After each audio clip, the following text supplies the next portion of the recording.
Welcome, everybody, to the University of Toronto's Intramural Overwatch 2. My name is Blahaj. Joining me is Spapples. Excited to bring you some Overwatch action from U of T. Spapples, how you doing today?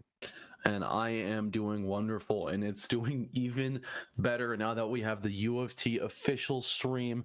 I've been waiting so long for Intramurals. You know, how are you doing today? Can't complain. You know, it's been a good day, a good Sunday. Typically, it's Championship Sunday. They will be a champion of this best of 5, so we're excited to see which of these two teams can battle it out to get that actual victory. And in fact, we got the teams. So let's go ahead and take a look at them right now, starting with the Tariffs. So SR Tariffs coming in with Mook, Yangad, Angel, Perry, and somebody I'm familiar with, the support in Zapdos, looking to be that glue of this roster here for SR Tariffs. Certainly a team to fear and look out for, because they have been a great tandem of 5 here recently here, Spapples. Oh, that's a pretty good insight, because unlike you, I don't really know anybody from the SR Terrorists, but I am very familiar with the Blahaj fan club. We can lead into them next. Now, we've got some very, very iconic, well-known faces. We've got Aesthetic Sock, we've got Ask Bast, Foraic, Hypothesis, as well as Dr. Tony. So all of this 5-man roster is full of, U of T, intramurals, and PUG veterans. I'm very, very interested in seeing how they're going to lead us into this next match. Yeah, I like the names and how appropriate they are as well. We talk about Hypothesis and being like a 200 IQ type of player, and then Dr. Tony with the heals, just consistently coming in and healing the rest of the team. I mean, when we talk about picking the name, they can't get it any better than the Blahaj fan club that we've seen multiple times here at U of T. Now, probably the favorites coming in here. Now, I do know a few from the SR Tariffs, sure. But that being said, they got a road ahead of them, no doubt about it. But it should be a good best of 5 here as we'll kick things off, as we always do on Control. So let's go ahead and talk about the map that we'll see in front of us. That we have first, we need to hybrid map all of course, and the flashpoint push and escort if we need those two. With Busan, I was gonna say cinnamon,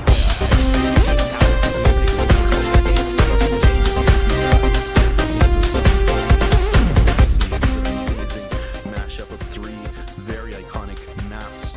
Now, we do also have some bans. Now, the SR Tariffs are starting off with a ban on Widow as well as Juno. So you're seeing a really good spread out. You really want to get Widow away from your team as fast as possible. And Juno is just a very flexible, common support that people love to play and maybe crush on a bit hard, if I'm going to be honest myself. But as for the Blahaj fan club, we're seeing some more standard bans as well. So we got Kiriko and Ash.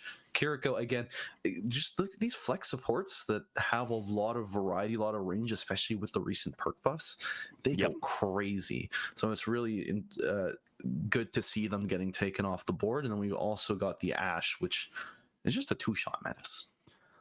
To the Sanctuary we go. How many times have we seen the Juno and Kiriko combination to support? I mean, they've been two of the most, for lack of better words, broken supports as of recently. So to see them kind of taken out as well, I mean, that's certainly not something that we would be completely shocked at either. Ash, of course, can cause some damage from afar, and we'll see the Sojourn in its place, essentially from this side here of Blahaj, as they do win the first initial little get-together here. Aesthetic able to take out the turret before Foraic rather takes out the Torbjorn. Behind it, Wolf Girl will fall as well as Thaic with a great job to kick things off here in this first fight with the Tracer getting behind this Tariffs team and really causing some chaos before they can get things going.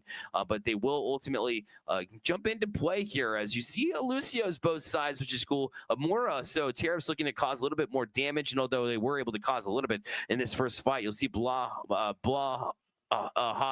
not able to win the fight. Tariffs will win that first exchange. Yeah, but Aesthetic Sock does unfortunately get caught off guard and get with a second one. The Sombra pick really seeming to work out. Asleep, though, landed onto the Ramontra far in the back line. Angel gets another kill. And now Foraic is just chasing down whatever beads of hope they can muster. Grumpy Mook's the one to shut that down. And it's a nice point flip over to the SR Tariffs. Now, Hypothesis does get caught out on the rotate, and Dr. Tony is being forced to retreat. Aesthetic Sock gets a kill onto Grumpy Mook in the back. And it looks like the Tariffs are the ones that are going to be sent packing. Yeah, they were dropped back just a little bit further. As you saw, Dr. Tony got some help from the Mercy. So, like, kind of back-to-back support play, working in tandem here. So that worked out very nicely for Blahaj. But will it last here as Aesthetic does have a great line towards the back end of this comp, but it's looking like it's going to be a tough one to try to muster onto it. Foraic, here are the front lines now with the Ramontra trying to cause a little bit of damage from afar, but will be caught from the side here. Did not see the Hammond, and so that will be very difficult to try to fight away from. Dr. Tony trying to work into this engage as well. Askbass gets one, make it two. Oh man, you can lay in some damage with the Sorbjorn. Still trying to cause more here too. Has he overclock if they want it, but they've won so much in this fight that I don't think it'll be necessary. And that was an incredibly bloody fight. The Tariffs opened up strong. It looks like Grumpy Mook is sliding all the way in. Gets a kill, gets traded out, but unfortunately that's going to be a reset for the rest of the team. As I was saying, is Angel led very, very strong with the mines and even was able to separate Foraic from the rest of his team. Didn't get the beat, didn't get the coal healing. It doesn't matter when they just keep finding these random picks.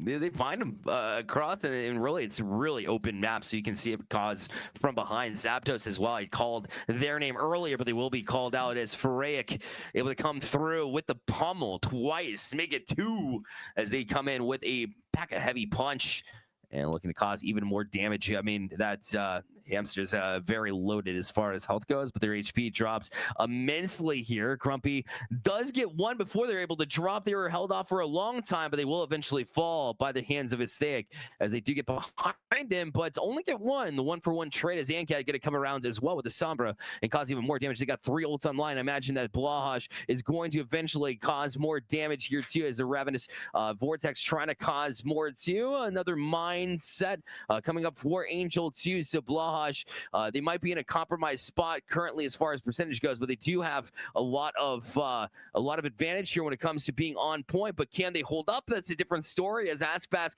gonna get even more here. Grumpy going to return the favor though, and Blahaj trying to hold on here in this overtime. Askbass trying to cause damage from the side, but it'll be chased off. And a great flip here from Blahaj.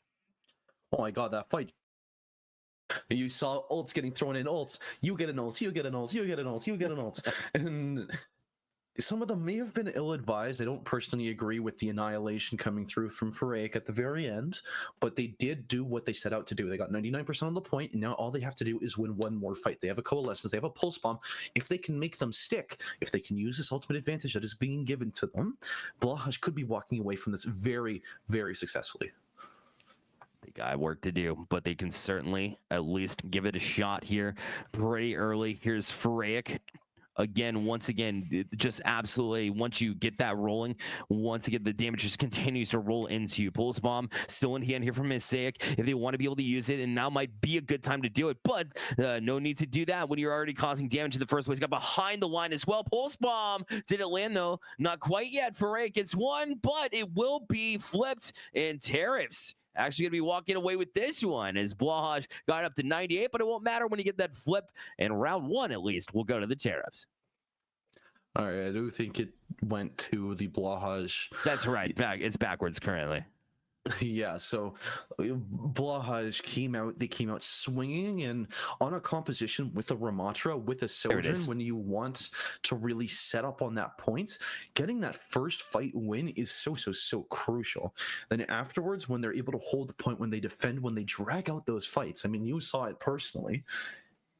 They are able to drag it out to such a degree that even though the Tariffs are able to get those advantages, they're able to dive targets, they're able to kill.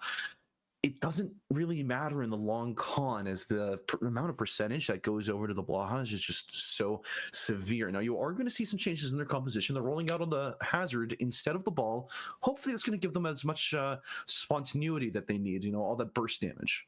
Yeah, it makes sense. You go to downtown, you want to make sure you have that stronger dive, if you will. So the Hazard makes sense in this certain circumstance, although the Sombra was definitely located pretty easily. Aesthetic does some work, but Angel's able to return the favor here. One, that's where that Hazard comes in handy. When you have a tank to this degree that has this level of mobility, in addition to that, is definitely difficult to try to deal with, but you do deal with it nicely, as you have to go tank for tank here. Ferraic gets that first exchange, so a nice job to get back onto point here, and the first one goes to Blahaj, as they get onto point pretty early, but they do have a shield up, so that's a nice job to at least be able to cause a little bit of damage in the meantime with that Ramatra, so you get a little bit of extra value over having that Hazard, where all you have is the jagged wall, which can only block a certain amount of sight lines. So because of that, Blahaj still walking away 30% and getting in the back line here of Tariffs, but Tariffs doing a great job to at least hold off and get the first couple of picks. It hasn't translated to a switch as far as this point goes, but the pummel's not going to work as Angad and Angel combine for a few, as they will get on point and get the flip. An incredibly slow burn for the Tariffs. They were able to find random picks. They were able to get a kill here, a kill there, a kill there, and eventually they were able to mount up so much advantage that they were able to challenge Ferraic on the point. However, the Blahaj fan club, they're going to come back, and they're going to come back twice as hard. They have the Pulse Bomb, they have the Coalescence, and they are so very close to the annihilation of the Overclock. That doesn't mean the Tariffs are hopeless, but they do need to engage first. The Overclock gets popped off for Grumpy Mook as well as the Nano, and it gets a pick. Nice job with the overclock. And Dr. Tony falls too. Of course, you're going to try to focus that Mora, who can cause all sorts of damage. So Tariffs doing a great job to not only get the first 3 picks, but they also have 2 ultimates in hand. In addition to that, with not even having to pop those, so the MP can stay put, and so can the Hazard ult as well, as they won't have to storm down those spikes either. They have those in hand. But Blahaj still packing 3 ultimates of their own. So yes, you won this fight. You get up to about 50%. But the next time they're going to jump at you, it'll be about that 60% when they are able to use these ultimates as well. Very, very well done. No, it's Blahaj's turn to strike back. They got the annihilation. They have the overclock almost at the beats. Are they going to be able to make it go? They pop the overclock first. They're looking for the angle. They are able to get so much damage in, but no last hits. Aesthetic Stock secures the kill into Wolf Girl, but Angel is the one to trade it back out to Ask Bast. Ferraic is just running down the Sojourn. There's going to be no kill conversion from it yet. Never mind. Grumpy Mook falls to Hypothesis. The Brigitte gets caught out in the middle of battle. Hazard Angel is looking for anything that they can, but unfortunately they're not able to walk out with anything. Hypothesis caught a little bit of heals from Dr. Tony in just the right time. They're going to hold on to this beat as well as this fight develops here. So Blahaj not only gets the point back, but they do have an advantage as they're able to stagger a couple as well. And they'll have annihilation in hands here from Ferraic whenever this next battle ensues here. So looking at Tariffs now with a couple of ultimates of their own, but they're going to have to be able to use these wisely. They're going up against an annihilation and Pulse Bomb as well. Luckily, they'll have the beat in addition to this. So EMP is going to land here, and Angad gets a couple there as Farak and Dr. Tony both going to combine, and they're both going to fall, rather. And so that's a great start here from Tariffs as they'll try to get behind as well. And get again with this Sombra, again finding extreme value, able to push them off. Not only that, but able to flip the point here. They'll be at the 73% and right back in control of back and forth battle. Yep, the Tariffs are absolutely, they're just so very scrappy, and they're able to make deal with what they got in such an impressive manner. And we are entering last fight territory. Both of these teams, they have a bunch of ultimates ready to go. It's time to let them rip. Now, the Hazard with the early ultimate is able to secure that angle. Everybody's off the high ground. Aesthetic Sock is the first casualty. Does this spell doom for the rest of the team? And they do have that jagged roll up, so they'll be able to hold on and jump onto it, but it could cause this overtime. But for how longer can they hold on here? As now you don't have this Farak right back on site, trying to cause at least as much damage as they can, and plenty of health to work with as well. But 1, 2, 3, 4 from Tariffs is going to be able to knock them completely off. And just when you thought Blahaj had a chance to jump back on, it was a great combination effort from the Sojourn to cause so much damage with that jagged wall to kick it off. But then you had again the switch over as well, and round 2 will go to the Tariffs, and we will go to round 3. Excellently done by the Tariffs that round. You feel like that tank swap is just what made everything click, right? Hazard being able to buy the space, being able to apply the damage pressure that wasn't really present on the ball, really gave Grumpy Muck, gave Engad all of that space that they needed to be able to not only survive, but to thrive. And aside from that, really, the Tariffs, they were able to win all the fights that they should have, and they were able to push even the fights that they shouldn't have. Getting those wins when you're behind an alt economy, as they did, is very, very, very strong. And you can even see Farak is following the example. They're going Hazard. It's a Hazard mirror now, and Aesthetic Sock off of the incredibly impactful Tracer, but onto the May. Are they going to be able to shut Tariffs down? They're going to need to. They're absolutely going to need to. Tariffs are gaining some momentum from that last round one. And here's Grumpy from a distance, going to cause even more so damage as Sojourn now having to deal with the backline pressure here. You see the Hazard having to fall back and try to at least hold off Farak, but Farak has done enough damage here already with that Hazard to try to jump in and make sure that no more damage is done. Grumpy has fallen off, so Sojourn not going to be present here for this next fight for Tariffs. Instead, they will fall down, and look how quickly that ultimate is jumping up, though, from Grumpy, as they're already up to 44% on that overclock. If they can pop that, it would be a big fight. But Dr. Tony, you can say the same thing from the Blahaj, as they do have 14% and still fighting into this area of the Tariffs where they just can't find any kind of traction. Yeah, I mean, the Blahaj are just expertly taking advantage of what I like to say, what I like to call the Fortnite builds, is that they just have so many wall building characters. Coalescence comes through. Overclock is the one to get the kill into Hypothesis, and now Grumpy Muck is sliding in incredibly aggressively, trying to shut down the Coalescence any way they can. They're unfortunately not able to. Now they're just free firing through onto the point. Aesthetic Sock does fall, but the Nano Boost is able to keep Angel on the board. Getting that double Nano from the brand new perk is very, very nice, able to give that extra level of survivability. And now Angel is just able to turn quickly onto Farak, and that's going to be a nice point flip for the Tariffs. Yeah, and Farak, they did not get that ultimate off either, I don't believe. So because of that, that's very detrimental. And Tariffs able to kind of walk on without anybody getting stuck, without any kind of damage coming around, because you like to play off of that Reaper especially. And then you have the Torbjorn as well with both the Tariff and getting it into your face and causing even more damage. It's difficult to do. So Angad looking to create more space, as well as Blahaj is going to come and try to challenge this point. Here it comes, as they have the ultimate out now, trying to at least get their own sun with the high noon, but no real damage caused. They also have the beat down animation this, so the ultimate from Blahaj will certainly put them on the point, at least a little bit closer here, as the Hypothesis is able to land one in addition. Aesthetic gets one as well. Zapdos only gets the turret, but because you're distracted by this, that means Blahaj can just absolutely take the point by storm, and they have that 50% already. It'll tick even higher here after this one. Yep, the beat really paved the way for them, especially against Angad, who was just way too close on the Cassian, to be frank with you. And it's after getting punished like that's going to swap off onto the soldier. Angela with the hazard ultimates. Are they going to be able to make their fall happen? The soldier gets caught off guard. The death watching for them to get the kill, but Azrax does fall shortly after. Coalescence just completely beams hazard, as well as Ana falling shortly too. We're entering last fight territories. We're having a last ditch attempt at contesting the table. When you're allowing Hypothesis to just go at work like that, another boop off here from Parade.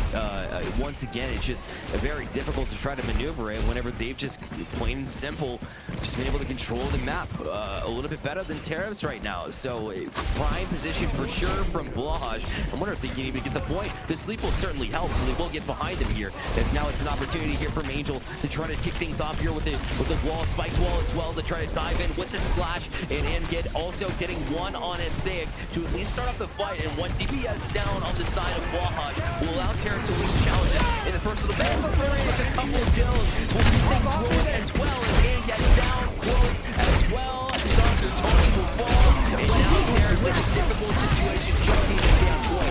They do have the Lucios, they have a little bit of at least a little bit of ability to try to keep it alive here in the overtime as they try to break in and cause this point, but it looks like they were knocked off just in time, and Blahaj will take map 1 here at Busan.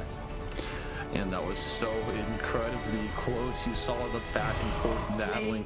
But again, Blahaj's specialty, when they get a hold of that point, this ends now. Let's kick this up a notch. Your aggression, they know how to fall back. They know how to position themselves so expertly well that it just really became a slow burn against the Terrace. And it was very, very difficult for them to keep up in the long term, on the long con, when the ultimates came up and down that play.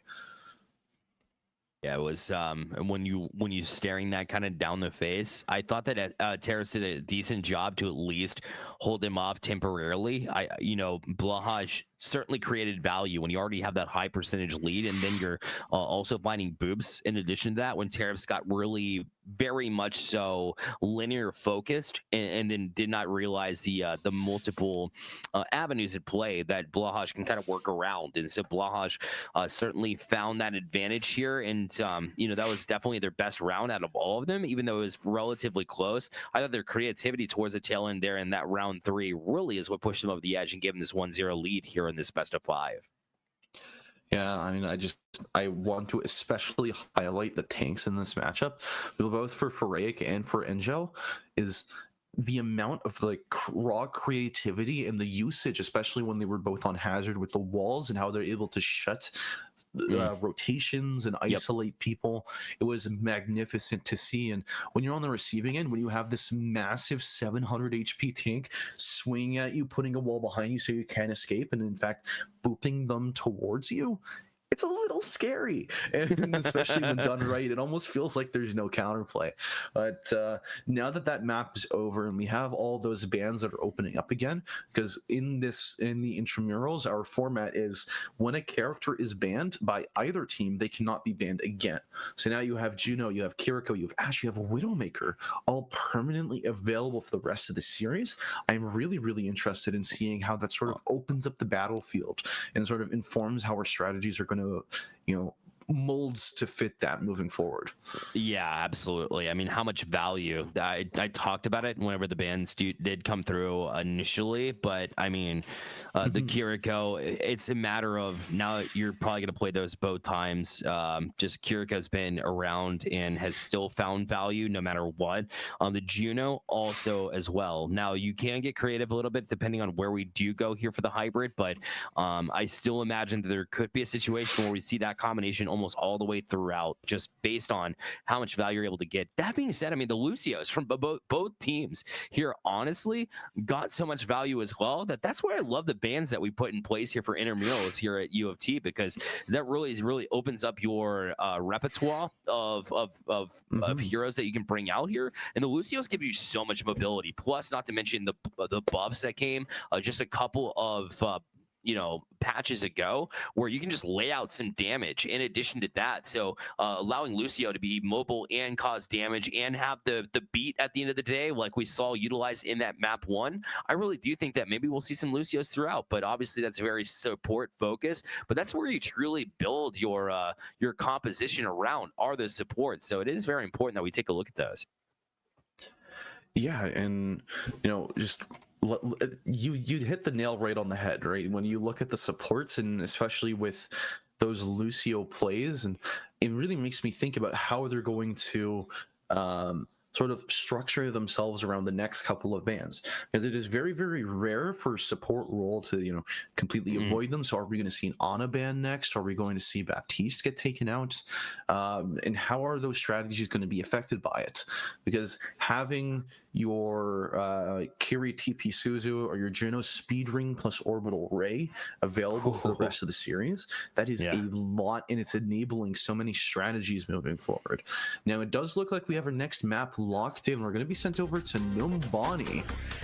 Okay, Numbani. We're cooking now. We're cooking. It's more of a heavy dive map, but yeah. This isn't King's Row. This is wild. I love this.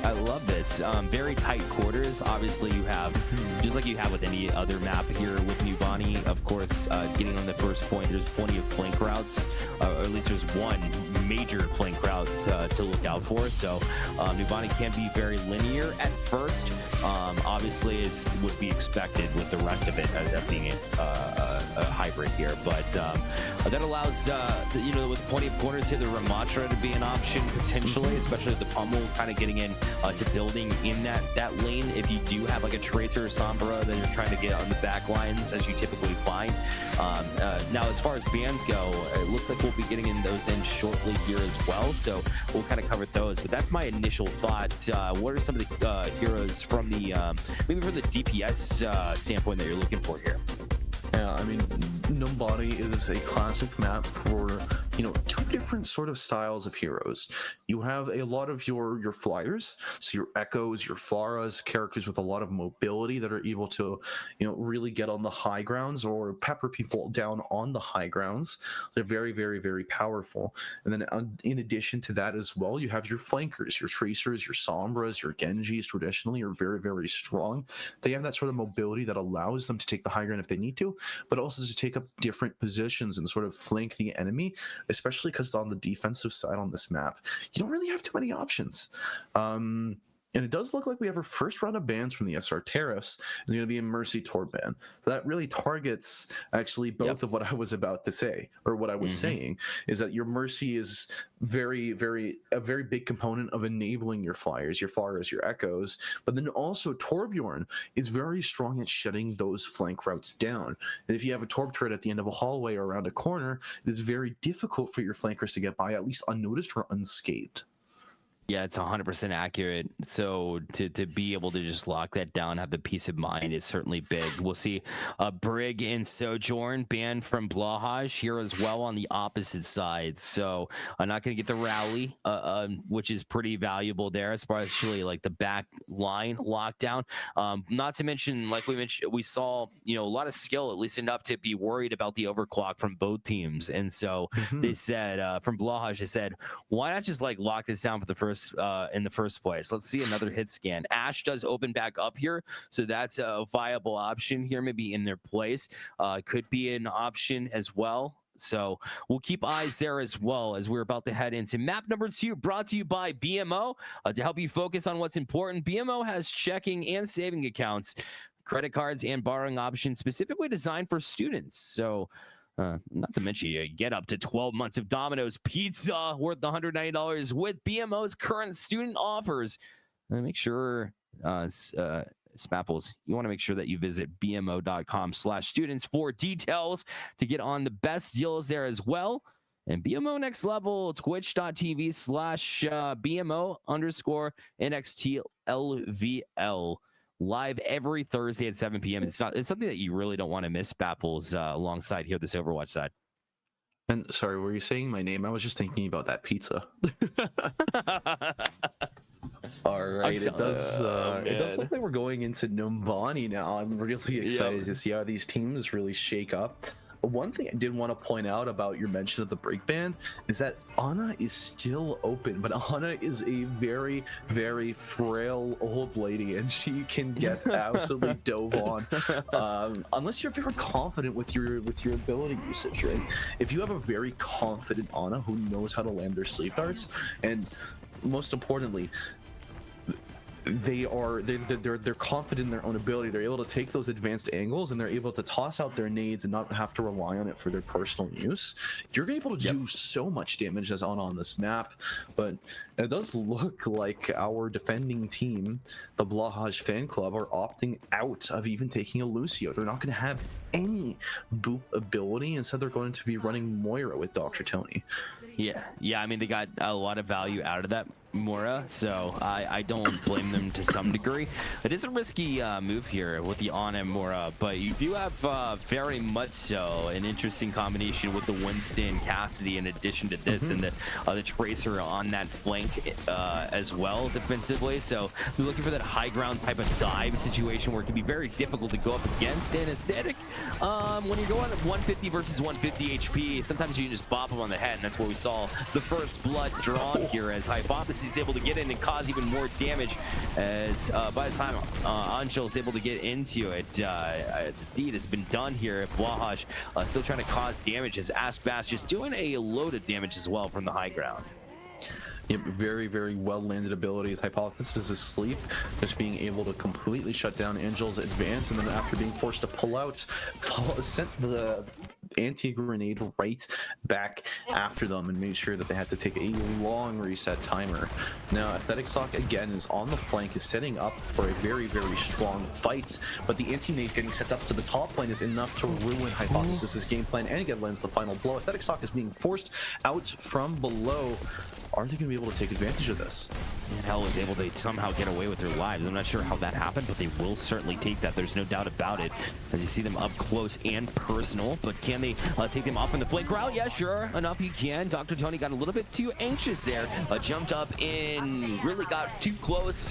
When you fight with fire, you got to look out for the fire the other way. Angel able to do a couple, and Angad got in the love too with that Ash, now resurging from that first map ban and showing all sorts of signs of life here, as they're not even going to wait back here and see what develops here. They've already able to gain that point, and now they're going to jump up and cause even more damage before Blahaj can even get back to challenge in the first place.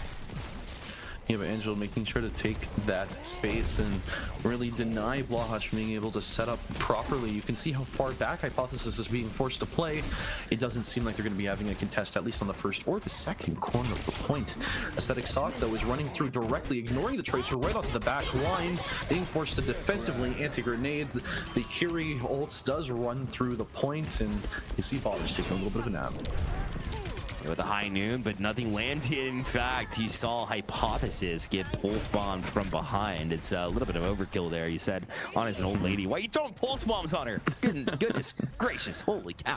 Aesthetic able to get one again. That's the second time we've seen Tracer on Tracer boxing match where they come out on top. So hey, credit them where credit is due. And Foraic is getting in on that Winston as well. Angel forced all the way back out the back door as well. So you can say that, you know, Tariffs did a great job of always creating a little bit of space, but Blahaj has been able to take that space back. They're just not able to win these one-on-one fights. Because once again, you see the difficulty of them trying to fight from the sides and try to at least cause a little bit of damage for the ones that are trying to flank on the backside. But it'll be a difficult exchange as well as they're working their way towards this choke point through tunnel, as it's just very difficult for them to try to jump into this break. Again, a difficulty on the bottom side as well. In fact, Zapdos gonna get one from the Kira. We said how much damage they're able to cause and at least be able to get in there, get hot. But Hypothesis and Aesthetic will get a couple as well as they jump onto point. You see Dr. Tony as well as they jump in just at the right time. Zapdos gonna have trouble trying to work the Doctor as he has gone to school for a very long time for this exact purpose, and Blahaj fan club has absolutely dominated Tariffs' ability to try to take that space. It was denied. And I already know that the Tariffs, they're incredibly sad. The Nano Boost getting Ajaxed, flying through, trying to find the Winston a little too late, and it has to force him into a full retreat. And this is the exact kind of foothold that the Blahaj need. They're able to take control of the high ground. Is Aesthetic Sock able to sandwich them more from below? You see they're taking the stairs upwards. Grumpy Mook with the nade. Again, just getting in down and dirty. Aesthetic waiting for the right time to strike on this one. Grumpy does get one. Dr. Tony returns the favor though. Zapdos finally down, trying to deal with that Kiri. Had been difficult previously, but they were able to at least cause a little bit more, as Anel still in the back lines and almost got to it, but Wolf Girl will finish off on the Phoraic. So it's very rare that you see a Ana on Winston drop down, but it's sure enough, that's what we're gonna see here too. The recall is gonna put them on top lane too. That was a great job. The deadlock, just trying to dive into a little bit of that bob, knowing that you're gonna fall, but Angat being the beneficiary of that exchange, make Anel another one too, as Hypothesis will fall Aesthetic as well. So a great job from Terrace to dive directly back in, at least get it going. They'll still have 254 to push towards this tail end of this one as they gain that clock back after gaining the first point. And that bob placement was absolutely exquisite. You just saw the amount of damage and the amount of pressure is able to dish out. You disrespect bob, you pay with your life. Now we are going to see some swaps over from the Blahaj. They're on the Kiriko now instead of Ana, and they're also on Hazard. They're really looking to sort of change up their strategy and more so dive as a unit. They're going to mobilize as a team. They're going to go in deep when they can. Now you are going to see Angel getting in deep. Coalescence pops off just to sustain everybody, make sure they're all nice and healthy. Dr. Tony just absorbing all of that pressure for the rest of the team. Yeah, and it will cause damage in the meantime too, at least making them think twice before they jump back onto this point. So I like that too. Jagged Wall will let them get out with their lives too. Not only that, but dive on the back wall, back line where you saw the Winston try to dive into. It's so dangerous to try to, utilize that when you know that Hazard can jump right back on you. But they do get that health buff once again as they had some support from the back line. Shout out Zapdos, who's been doing a great job of that. Plus Wolf Girl has certainly been landing their shots in addition to that. But Angat's gonna have to back out because they see just how much pressure has been mounting for Blahaj, who continues to jump in. The flanking Tracer has been a large part of that as the Ash will fall. You see Ano here trying to just gain some traction back. Zapdos on the back line. In addition to it, they have the Kitsune Rush as well if they do want to pop this, but it looks like they might want to save this for a different fight. No, they're going to use it now. They're going to jump in support. They do have the Pulse Bomb if they want to, but the Pulse Bomb the other way, Aesthetic is able to cause some more damage on the point.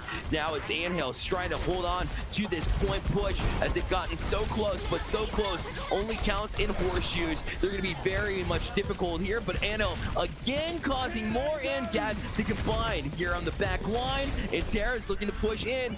It's very low on Hazard. Hazard's just got a little bit left. Anhel's still going to cause a little bit and do have their entire life in addition to this. Just 46 seconds left, but they did a great job of pushing Blahaj back, and they should be able to cap this point if they continue with it. They just have to catch this Tracer, and that's been extremely difficult to do. So trying to dive in and cause a little bit of chaos, pushed him off the back line, but Aesthetic did a great job to just hold off with just 4.77 meters, and it looks like they might be able to do that. Push back to spawn though. Can they get back on it as well? Down to 22 seconds left, and now it's probably going to push into overtime the way they've been able to get back onto this point. Yep, this is your last fight. 10 seconds remaining. Blahaj have done an excellent job at holding on to the point so far. Now they have a Pulse Bomb as well as a Coalescence just sitting in their hands waiting to be used. Use me, they say, use me.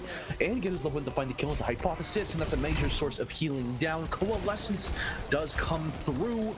Are they going to be able to hold on off this point? Oh, the Pulse Bomb. That should at least push them back a little bit further and, push the clock. Starts to tick a little bit. Zapdos and Angat pushing into where they're lined up, but they've forgot about behind. Once again, maybe the Cloud9 here, Angat and Wolf Girl. What a great shot as well as Zapdos on the point. So they will break all the way through and get to the final point. But it took every single ounce of the clock to get all of the meters they needed here for this one, but it does put that ultimate goal on the board here, the 3 points for the Tariffs, and will force the hands of Blahaj Fan Club. And everything, all of that fight came down to one single moment. Watching Wolf Girl hit that sleep onto Static Sock and executing, taking them out of the fight, it was just marvelous. That was the one play that completely unraveled what Blahaj were going for. And then after that, it was just a matter of cleaning up. You saw that Anna, she got maybe kill participation on 3 or 4 kills there with an absolute menace. And I mean, on the other side, it was just a tragedy that Hypothesis fell so early on the Kiriko and was not really able to benefit the rest of the team in the way that that fight should have gone. Right? The coalescence from Dr. Tony really helped them stabilize. At the end, when the dust settled, it was Tariffs who were the victors with their excellent plays. Yeah, based on where they were just a few minutes ago, 100% agree. You know, that being said, 0 time on the clock feels difficult, especially the way that we've seen Blahaj fan club on Control, where they can certainly take a point by storm. So we know that they're going to be able to get onto this point very quickly. So it'll really be determinant of, you know, how long you can hold them off here. I think if Tariffs are able to hold them off for a majority of this first 4 minutes here on the attack, then perhaps they give themselves a great opportunity, but we'll have to see. Yeah, I mean, despite having a great dive as we've seen before on this map and the previous one, it looks like Blahaj are opting for a rush start instead. They've got the May, they've got the Ashe and Ramatra. Zapdos is the one to secure the first kill on the Static Sock, not having a good start to this round, and now they're just fighting for their lives. They're going to continue to secure this low ground and sort of prepare themselves for when Static Sock does return. I like that Farag look there, because you have so much damage you can throw through a tiny window, and then you at least cause a little bit of damage here, but you forgot about behind you, where Grumpy was able to take a side route of their own. They said, oh, you're going to go through buildings, so well, I'll just tuck back behind, straight through streets and get behind you and cause a little bit of damage there too. But you ran into Farag, so Farag is able to pull out the pummel and put you into submission here as they do drop them. But how far can they get through it? Because again, they do have a shield here to try to cause a little bit of chaos from the Ashe. The Kiriko cannot quite cause a little bit of damage, but the Kiriko will eventually break through, and so will Wolf Girl as they combine for a couple here. Tariffs still trying to hold them off and doing a great job of doing exactly that. We said that they want to be able to hold off this push, and now you're absolutely surrounded as this man. I don't care if you're going to jump in or not here. You're still going to fall eventually, so great job to kind of stagger in the kills in addition to it to cause even more of a delay here for Blahaj. And that was just a beautiful double nade setup. You got the Ashe Dynamite going in to burn everybody, and then Wolf Girl hit an amazing anti-nade just to make sure that nobody was able to heal. They're all on fire, they're all taking so much damage, they're being zapped. Oh my god, what is happening? And when the dust settled, the Static Sock was the only one left behind. Was getting slowly staggered out. Now Dr. Tony is the one that's closest to a coalescence. Is it going to be able to make a turn? No, it seems as the Kitsune Rush has been able to meet them first.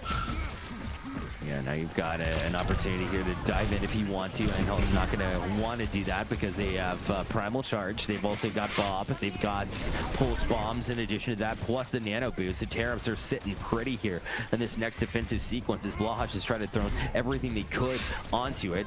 And yes, you know, they have a little bit of space, but it's still going to be extremely difficult. So Tariffs have done a great job to hold them off. They got the Pulse Bomb here, but they are so low where Dr. Tony can just get you going here pretty early, drop you to a little bit of a nuisance and make it difficult here too. As look as that one lands too, the Bob out. They try to cause a little bit more here from Tariffs, and Varric is just gonna have to kind of fight into this one as much as you don't want to. You still have this opportunity here, and now have Annihilation. They should be able to utilize this if they can get onto a place where they want to be able to use it. Beat down as well, so you've got ultimates out from both sides now as Blahaj trying to hold off from the multiple.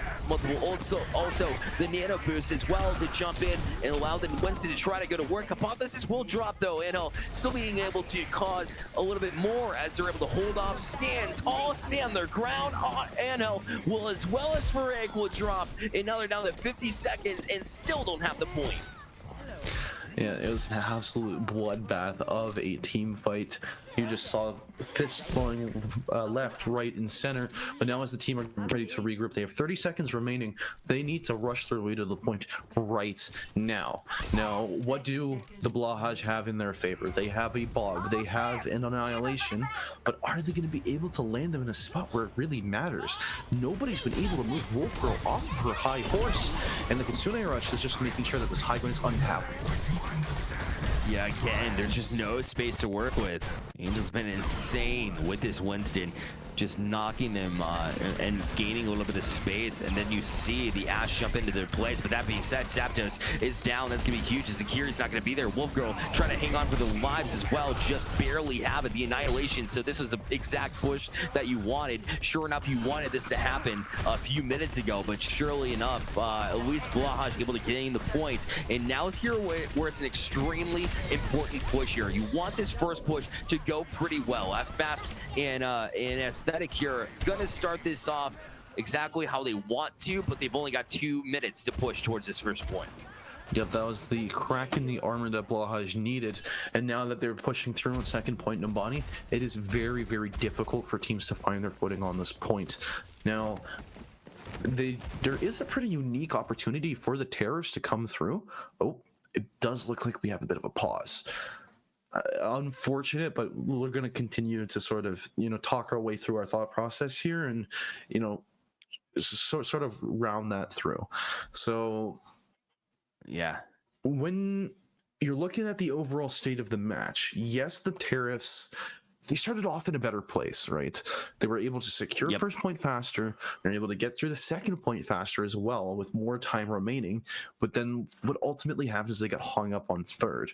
Now, I'm not saying that it's a good situation to be in, but it's not unheard of for a team such as Blahaj to, sort of make a similar run, even though they have significantly less time. I think so as well. I mean, the way that they were able to gain a little bit of momentum, even in fights where it seemed like the ultimates were outmatched, they still found creative ways to get around it. I think it's the comp, Ask Bast did finally utilize that Ashe the way that I'd like to see it there towards the tail end. So I'm certainly looking towards them and Aesthetic, who's just been absolutely stellar. They're going to need some more of that play, though. Their DPS is where it really leads the charge there for Ick. Again, with the pummel, found some as well. Annihilation in hand and was ready to beat up on some others there for Tariffs. So we already know that Dr. Tony and Hypothesis, when they've been able to pop up, they've been able to combine from the support side. So it's up to the rest to really follow suit and make sure that that value doesn't go unappreciated, if you will. Yeah, but see, the one thing that is puzzling me, that's been, stewing in the back of my mind that I haven't really been able to shake quite yet, is why the swap off of dive? Right, Blahaj have seemed very comfortable on it before. They've made, multiple plays. They played on Winston. They played on Hazard. I'm just confused now why now out of all timers are going to be able to switch off of that and sort of jeopardize their own push, right? We know how confident they are, and quite frankly, Numbani being dive on attack is a little easier than it is to defend on, especially without the Brigitte. So, all of those things combined, what do you think could be the root cause behind all this? Confidence is key. I think. Which is, I don't know, to be honest. Like, I literally, I watched, that work for them on Control, and to see them kind of deviate from that on a map that really says that it could be that way. It should maybe just a matter of the way that first push went, and they just said, listen, let's make a switch. We know we can land shots. We know we can find some value from the Ashe. So maybe it was just circumstances of I didn't get to play Ashe last time. That's my comfort pick. Really want to hop into it, and maybe we can get some poke going. In the meantime, at least be able to push, especially as you go down and the sightlines can become a little bit longer. But in my opinion, I would say that they would be more advised to be back on that dive. It certainly hasn't helped them currently, but let's see what they get back to here. That's all you can do. At the meantime, it's just you can speculate all you want to, but at the same time, these players, they know what they want. They know the heroes they want to go to, and if it went better, I would say, hey, listen, I love welcome the change. I just haven't seen enough to convince me that they're going to be able to make this push, man. All right, I am hearing confirmation that we are coming back from the pause. Cool. To set the scene for you guys yet again, is that the Blahaj fan club, they just secured first point. They're pushing through triumphantly through to the second point, and they are trying to make sure that their way is clear. Aesthetic Sock with a massive flank almost takes Ash's head off clean, just like that. Dr. Tony's the one to finish the favor, and Aesthetic Sock blinks around the corner to secure the kill for herself. Blinks in. able to get that kill, secure it. Great job. Also, the ones that are low, so that'll be an easy pick off as well. So they're moving with a vengeance as well, too, as you see the push into it. And in fact, you know, it's Pulse that's able to get Hypothesis drops Zapdos, so they won't have their Kiri for this next individual fight, too. So this push to this next point has been great. Tracer on Tracer action has typically favored Aesthetic. It almost did yet again. In fact, Freydic rather is going to be able to drop Grumpy. So Grumpy has just had a difficult time. Number one, dealing with that Tracer, but number two, being able to deal with anybody else whenever they're distracted by it. Yeah, Bob as well as the Nano Boost is going to make sure that this momentum is put to a complete stop. The Tariffs have recovered the control of the payload. Now they're looking to set up for their next fight. There's 40 seconds remaining, and Zapdos with a nice double headshot onto Aesthetic is going to completely have them reset. Now, the Blahaj fan club, they do have Annihilation coming up soon. They have the Pulse Bomb coming up. They got Bob coming up. They've got Beats. This Tariffs one opportunity, and they took it. Here it is, and you have your end. You got to follow it up and be able to kind of capitalize on it here. A Pulse Bomb in hands and a chance to blink right in and try to get to it, but they did lose track, and so now you'll have the Primal Rage and the Kitsune Rush on the other side. So you want to see the Tariffs be able to utilize this in addition to Aesthetic with the Pulse Bomb here on flank too, trying to drive in. Freydic getting some damage going with the pummels. We'll have this, you know, Annihilation directly after they try to use the rest of this pummel, you imagine, but Aesthetic is doing some damage in addition to it. Angat does get one back over time. You have to be able to push here if you're Blahaj, but they just can't find any traction. Once again, Inho able to take out Ask Beast as the Primal Rage continues to primal on and make it difficult for them to push here at the last tail end of this. They haven't been able to gain it here. 0.72 left, but will they come up short? Not looking like it here, as Hypothesis was able to boop one out, and Aesthetic captures one here on Zapdos, and Angat down as well. They do get point, and they'll have a minute 18 to make this final push. You know, absolutely hectic final fight. Just Blahaj absolutely throwing everything at the wall. This is their opportunity to make some swaps if they see any fit. But they've gotten over the hard part. They've gotten over the dive segments of the map, and now they're going to be running forward as this Ramatra composition.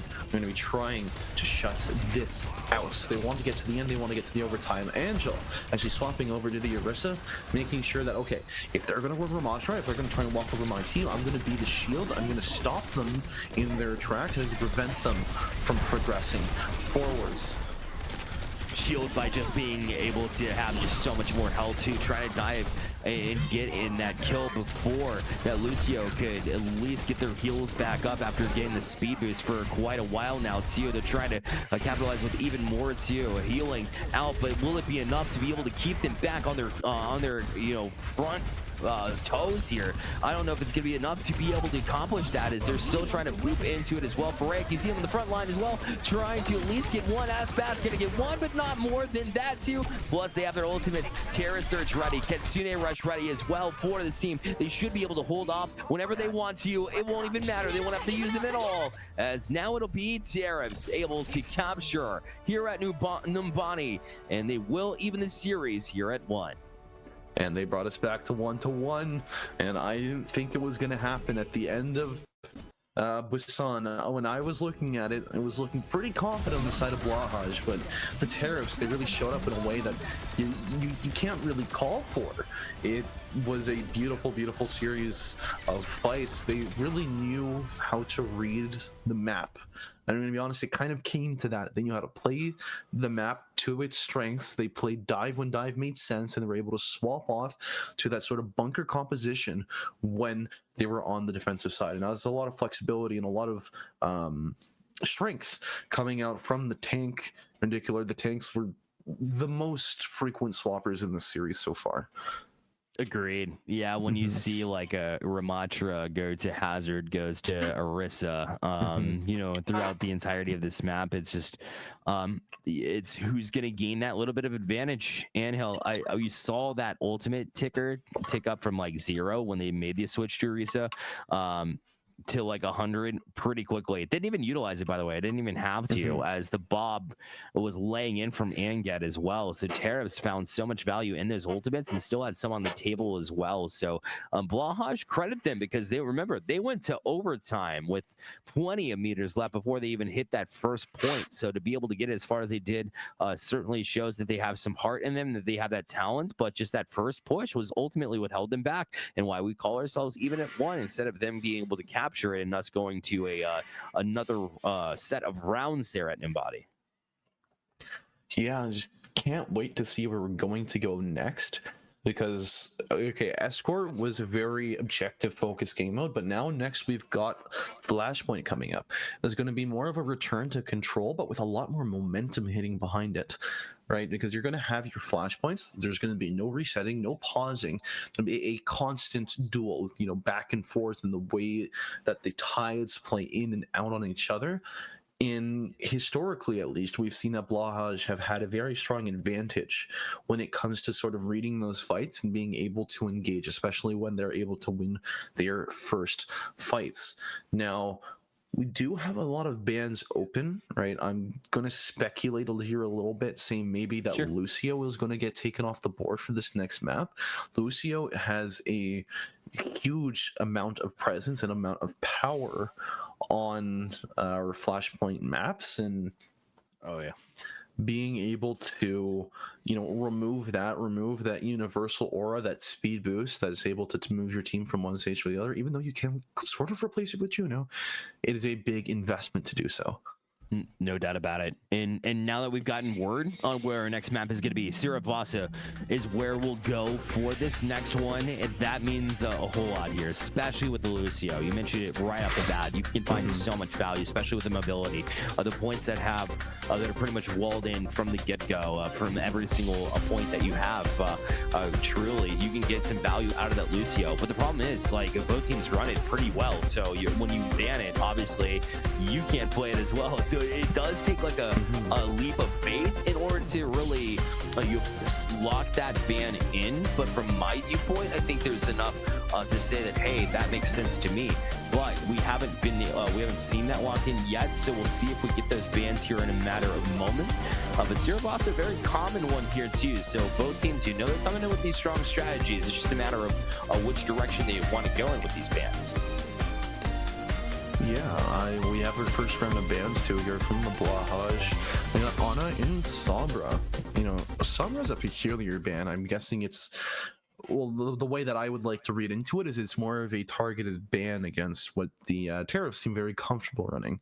Right, we saw on Busan how when they swapped over to Sombra, when it wasn't the EMP that was doing Blahaj in, it was just the amount of pressure that the hack plus virus combo was able to generate, and the constant need for healing / support. And on top of that, being able to ban Ana, being able to remove that high level of self peel, that utility, all that pressure that Ana is able to apply to your team. It doesn't matter if you're running a Winston or a Hazard, even a Ball, right? You're going to feel that that missing void and that lack of self-defense. So that's setting up the Blahaj for a really strong sort of get in your face play style.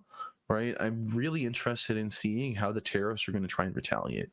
Yeah, no nano boost on the Winston, which is what we saw early in that Numbani. So without that, it'll throw a curveball. There's no doubt about it. And the Sombra also, catching the ban in addition to it. So no EMP behind the scenes here. So.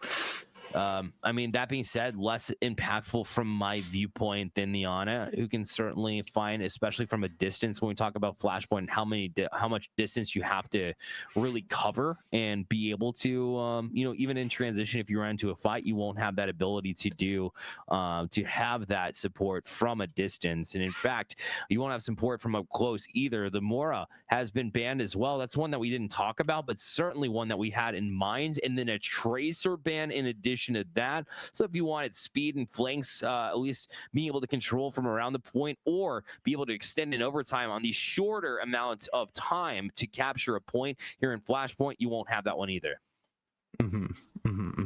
For sure.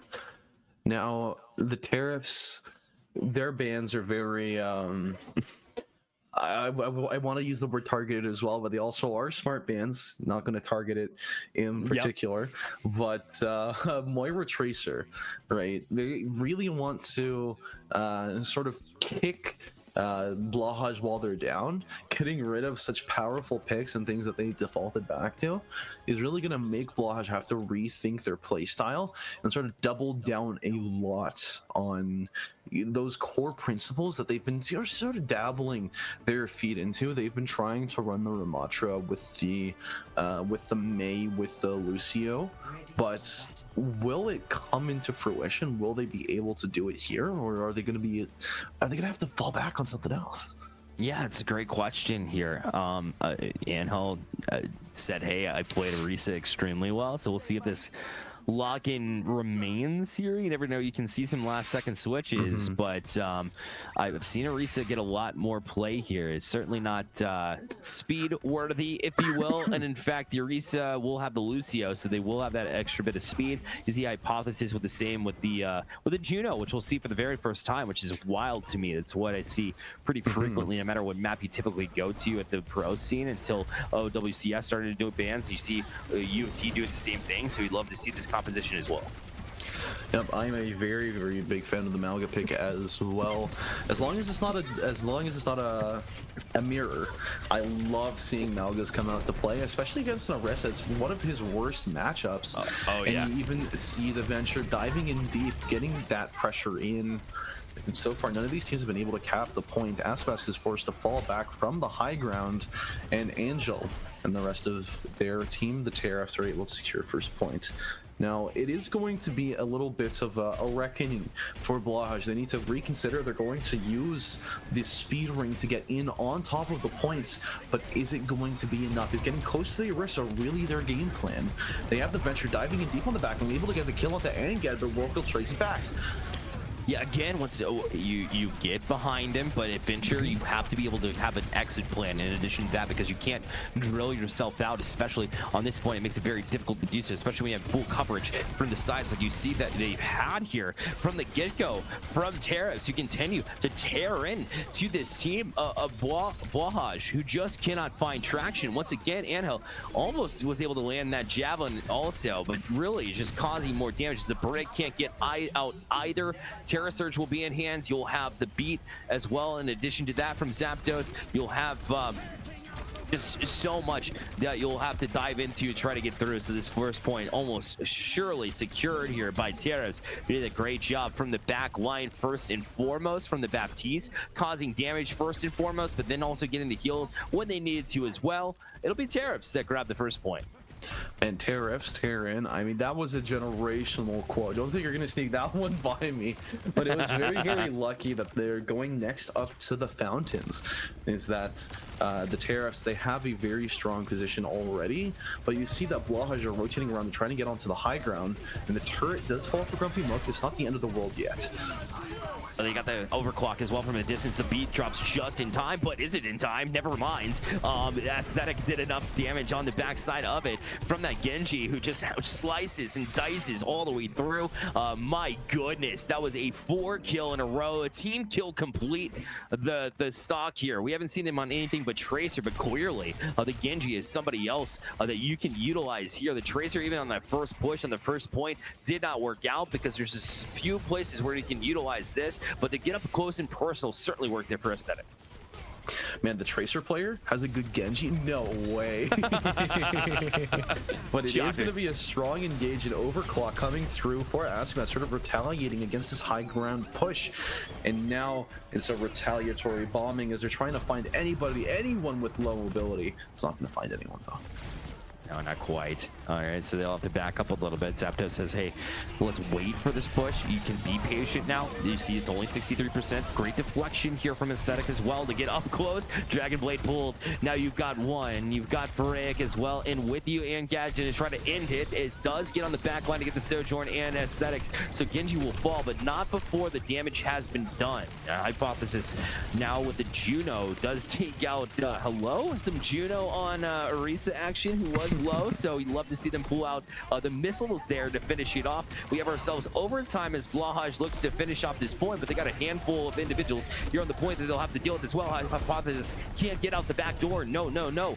Grumpy is on this one as well. Mook, that is able to cause more damage, and it will be flipped before they're able to get the job done here. So an overtime hold off here for the Tariffs. And Hypothesis, unfortunately, not so slippery on the Juno compared to Lucio, and not going to be quite able to make their escape. But now as the fight's going to start ramping up here soon, you've got Torbjorn with the Welcome Mat, you've got Bastion with another Orbital Barrage. This is a lot of powerful strength, and Blahaj are forcing themselves in through this crack in the wall. It's not very clear they're going to be able to be fruitful from this expedition. No, the Javelin didn't land either. Hypothesis still trying to at least gain a little bit of value. They do have the Maka ult in addition to that, but Aesthetic is already down on their backside as well. Angel going to try to push into this one. Dangerous. The Javelin is going to land on Forazic, who at least hold them off, hold them at bay. But Ian got in there as well. Askbast able to land a couple with the overclock, now trying to cause even more damage to try to slice into it, but their damage, their HP bar fell very quickly in addition to it. But Mook and Angad also get a fall, so it's kind of a back and forth exchange here as we hit ourselves overtime now. This Maga needs to stay on as long as they can, but they're gonna have a great health advantage. In addition, they just lay into it. Wow, Angel fell quickly. So did Zapdos, as the damage dealers were on point here to flip it. And now with overtime, I don't think they're gonna be able to get back onto it. They do, temporarily, at least for now. So now you see the Juno trying to dive in, dive out, and at least give themselves an opportunity in opening. And Aspect is gonna take advantage of exactly that with the overclock. And then you have Forensic and Aesthetic out of nowhere with a great job with the Dragon Blade in addition to it to jump right back on. Dr. Tony will grab the rest. 4 down, all off the bat here, and they will get the point after all. So now Blahaj, man, that was much needed there as a point win comes through. Man, right when you think it's done, right when you think it's over, no, sir. There is more. They have the cavalry arriving. Now, for the first time, it's Blahaj going to be setting up on the point first. They got 10 seconds to do as they please before the cap starts coming online. Now, they do have a Terror Surge ready for the Tariffs, and they also have an Orbital Barrage that is going to be very, very strong for them. They did opt into taking a shield, which is a nice touch against the Mauga. Yeah, it is. You have to lay into with the Passion. Terror Surge didn't gain any kills at least, or limbs that will just kind of keep them at bay and force them back. Or that Javelin was pretty close to you, but at the front side of that little window that they had, the little choke point, did not land, and it's still just keeping them at a distance here. As you see, it's just a 5-second reload anyways, and so that will cause damage back on to point, where now Hypothesis and Phoraic are going to combine for a couple. Aesthetic took out one, but Wolf Girl, with that, again, you don't want, as a Baptiste, to be complacent. You want to be able to land some damage, so at least Hypothesis down, which may be big here in this next sequence of the fight, but maybe not enough either, as Aesthetic now from the backside able to tear around to it. And we saw from Phoraic, and when they're just laying down the gun, sometimes you get a little bit focused in linear fashion. You forget about the flanks at the end of the day, and that allowed this Blahaj team to gain the point back easily. Yep, and right when Orisa hits level 3, when she gets that shield, that's when she starts being a bit of a menace to Mauga. But Mauga has seemingly been untroubled. They pop the orbital ray going around, so they dodge the Baptiste window and are able to get a deflect kill onto Zapdos. That's like 3 layers of damage as Exxon pops the blade, takes down the immortality, and the Baptiste alongside with it. It's a 2-for-1 combo. Grumpy Book gets 2 as well, but Aspast is able to return the favor. Angel drops down low. This is a massively winning fight for the Blahaj. You can tell why Askbast is just like, again, getting so much value. It's because Sojourn is meant to be a mobile character. The way that they're able to hop back onto it, that jump is just absolutely fantastic to get out of harm's way. Whenever you get the first initial kills, instead of being just there in the moment, instead want to pop the overclock whenever they try to come back onto point in overtime. So hold off with this immortality field down as well. So that allows Aesthetic to jump in, and Zapdos, well, you're gonna fall now that you don't have your protective shield, and over time will tick down, and Blahaj will get their second point, and marching towards this this map point, if you will, as they will capture the second one and go 2-1 with back-to-back point caps. And Ask Bass Glazers in the chat, rise up. I see you guys. I see you all hiding up there. You know, this Sojourn has been absolutely on fire. And the Genji has been too, as Blahaj has come alive in a way that I don't think we've seen so far. And, you know, now that we're rotating around the map, we're going to the temple. The temple's a very close quarter point, and it could very well play into the strengths that Blahaj are looking for, but could so easily backfire with how Orisa's just able to trap anyone into a corner and not allow them to leave. Yeah, Arisha's shield back is just like just causing, you know, all sorts of shakeups with everything else. Yep, Ajax again. So the fall before you're able to get off the ultimate is so tragic. Astbass does get one, but return Terra Surge Mook combined for a couple here, trying to stay onto it. Angel from the backside, and Mook just causing damage. The switch over to Soldier is just absolutely making a statement piece here as Blahaj will fall. Blahaj, holy cow, Tariffs, and we'll get the point back regardless. Yeah, but in the chaos, though, Blahaj were able to capture the point. They were able to get that percentage going up. And that took what could have been a very disastrous fight, sort of turned it back in their favor. And the Aesthetic Sock really squeezing blood from that stone, able to kill Grumpy Mook before anything's even happened with little to no commitments. Now as the team is rushing in, Malga is the one to be the footholds, which started the capital yet again. Oh, they get out and committed pretty far out in Aesthetic. And Askbass gonna make all the rest of them pay, and Farag was really the one to get it as the melee was able to land on it too. Aesthetic gonna cause a little bit of injury to insult there, if you will. Make it the phrase backwards, as they quite literally threw some bullets right back to the base to get that last kill in addition to it. And they're up to 60%, but this next fight is gonna ensue very much more quickly than they imagined here, as they jump into it. Wolf Girl somehow stays alive with like -1 HP, but they're still fighting for submission. They will eventually fall. That's 2 supports down. The orbital ray out, so they got it off beforehand. So will it be enough to hold them off? Not so much here, as Hypothesis and Farag combined for 3 more. And this point will be capped, and another map goes into the hands of Blahaj as they will go to match point. An absolutely beautiful play there on the last fight. You take them fast, you take them hard, and you take them early. All right, make sure that they're not able to get anywhere near the point, doesn't even trigger the overtime. You're able to completely collapse on them as you're walking through the corridor. Here's a little bit of a replay from the last fight through Hypothesis POV. Sort of just being the orbital cannon that takes everyone out. Now, looking at that fight, right, like we've been glazing so many different players this whole series. We've been talking about the tank this, tank that, but then the DPS are showing up now. We've seen how just out of this world deadly Askbass and Aesthetic Sock can both be, even with Aesthetic Sock's main character being banned, right? Yeah, they find that value again. And I mean, you mentioned it off the rip. If you have a good tracer, chances are you've been playing this game for a really long time. Number one. Number two, the Genji also just, and especially here, yes, the tracer can find you know, lots of damage, especially if you lose track. But at the same time, just the way that the Sojourn was able to catch eyes, the Maka from the front side, in addition to that, when you're having to deal with just so much health and a charge, especially when you have an Orisa whose shield you're trying to rely on, and then you're being dashed in from that side, as long as you can just cause damage from afar and then be able to flank with that Dragon Blade, which we saw a couple of times, that combination itself was pretty deadly. The overclock is also what was popped at the tail end that won Blahaj that map, in addition to it, just by laying in that fist and keeping that at a distance and not being able to get on the point. So that combination of DPS is what we said. They needed some help with the supports that were doing so much work that it didn't work last map, but they were able to bounce back here. And Blahaj, because of that, now is able to call themselves on map point because of the DPS play.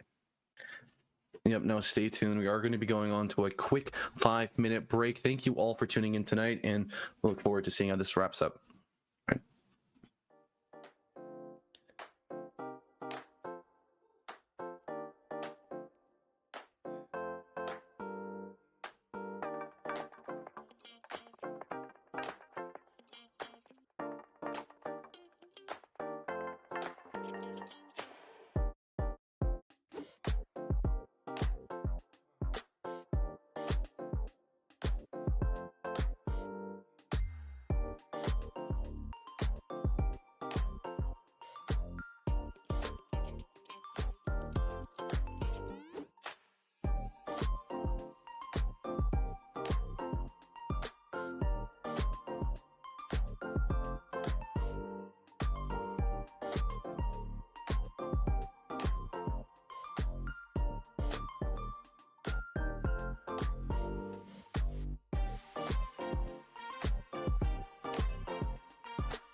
Welcome back to the University of Toronto Intramurals. We appreciate the raid from CGL Console Gaming League coming in hot.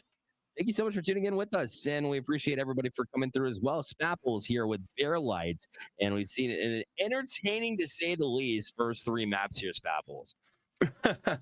Yeah, it has been indeed. We've seen upsets, we've seen turns, we've seen revenge arcs.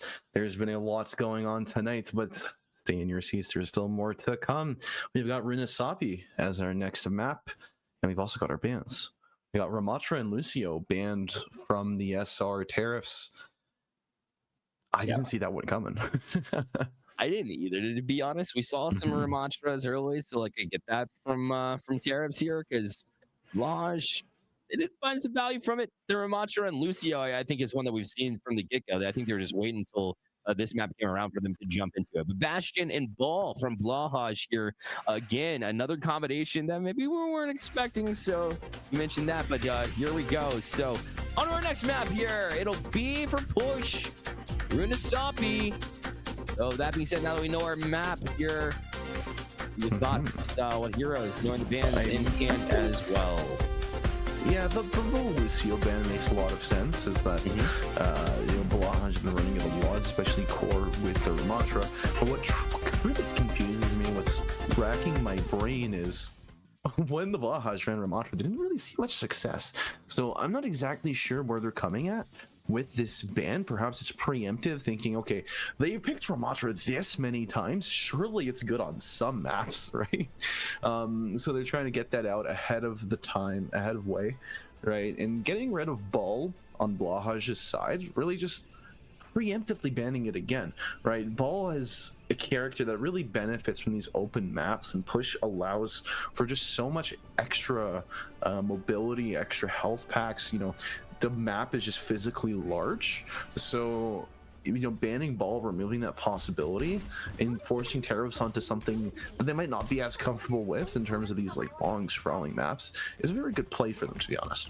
Yeah, no doubt. It allows Zapdos to get right back on that Curie, which has certainly been a problem. Wolf Girl on that Ana as well. So that just level and duo of supports really frightens me if you're Blahaj for potentially moving to a map number 5. But we'll have to see, as Angel is going to be Angelaxia, if you will, to say the first name for the first time that we've seen all night long on the Doomfist. Hello, hero I haven't seen in an extremely long time. Speaking of which, Doomfist will be out here in full tandem as Angad as well on the Sombra. First fight will ensue. The Maga able to jump in and dive onto the Brig on the back line, or sorry, those Doomfist on the back line rather. Hypothesis and Asbask able to jump onto Wolf Girl on the tail end of this fight, but still into the fight nonetheless here. But Blahaj is coming up with big picks here. Again, Zapdos, we talked about their Curie and how that might be an issue moving forward, and the dive from Maga should all but secure here the first fight here for Blahaj. You know what they say, push is a game mode of twos. You win the first 2 team fights, you're probably going to win this map. It's a very momentum heavy game mode, and seeing how Blahaj was very easily able to just take that first fight is a very good omen for them moving forwards. Now Parake is going to dive a little bit deep, walking right at their spawn and separating Angel from the rest of his team. Angad though is the one to open up the fight with a kill onto their only flex support. Once again, the dive comes quickly. Brig. It happened in the blink of an eye, and Aesthetic right back on that Tracer is finding damage once more, as this time it's a melee kill onto Zapdos, but Anil will actually return the favor on Askbask, and Paraic was not able to get out in time. The Sombra from the backside able to capture that last kill and tick even closer to that EMP, the second one of this map, if they can get up there. And the Tracer pulse bomb almost up here for Blahaj. We'll see if they can get behind the Doomfist, who has been right up close and personal, which you're keeping a close eye on currently here, as we're about to develop into the next fight, and a clean push back here from Tariffs. Yep, in a game of dives, it's going to be a very, very big advantage if you're the one that's running the Doom and the Sombra. Right, now Malga is leading the charge deep in on the fights, but Doomfist, however, is diving in the other backline. Aesthetic Sock with a double kill and make it a triple. Looking for 4. It's not quite able to secure it just yet. That was a massive fight-winning pulse bomb from Aesthetic. Yeah, especially when you're diving into the back line, like we saw happen here. Zapdos and Wolfguard let their guard down, but in addition to that, you saw, because Angel is forced with the Doomfist to fight offensively, and rightfully so, closer up to the front lines. It just does not allow you to be able to protect yourself from a Tracer in that instance that really forced their hands and did not allow them to come out up on top.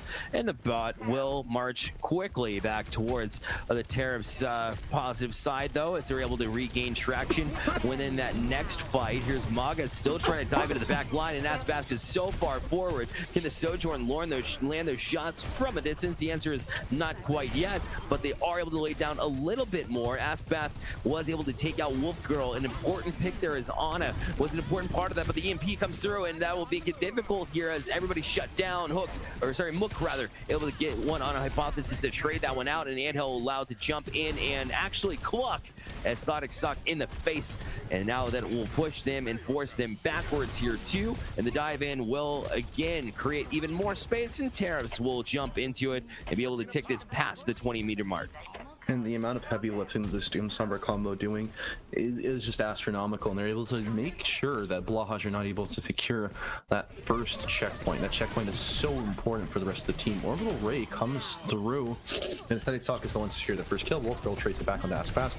The DPS for a support trade, not too bad if you're looking at it from the SR side. Angel is able to kill Dr. Tony next. Now it's just a scramble to secure the rest. 1, 2, 3, Wolf Girl with the melee kill onto Aesthetic. It was just in a compromising position. If you play your cards right, you're able to get into a good spot. So lead taken over by Tariffs with plenty of time left on this clock here, of course. But it's definitely progress made. Like you mentioned, it's a very long map. They will hit checkpoints. That'll be good for them if they can get there. Again, still pushing past this point, and trying to at least keep them at a distance to keep him from that point. We'll see if they use this. Their meteor strike is in hands, and they are pretty grouped up closely. Here it comes. Out they go, trying to get that back line to get the break, but instead they get the Juno instead. Angad is doing massive work here for the Tariffs, really causing damage. First, the EMP a little bit earlier in the remaining fight, but then able to jump into it early in this one as well. The Maga, even though the ult is pulled, they're very low HP, so the trade out is imminent, and Zapdos as well going to add on to it as Aesthetic will fall in tandem. Braha now losing members very quickly. When Aspas drop down, so did their damage. Dr. Tony will fall, and Staggered will be Hypothesis, and Tariffs will continue to march forward. And they are seemingly unstoppable. Faraic does make the swap over to Winston, and if you can't beat him, join him, right? You're gonna have to match this dive at some point and really prevent them from pushing onwards, right? It is a 50+ meter lead now for the Terrace. It's not unheard of to come back from, but it is going to be a very significant uphill battle for the Blahaj moving forward. And now as they're just sort of trying to set up on the left side of the high ground, they're really struggling to maintain their presence on the point.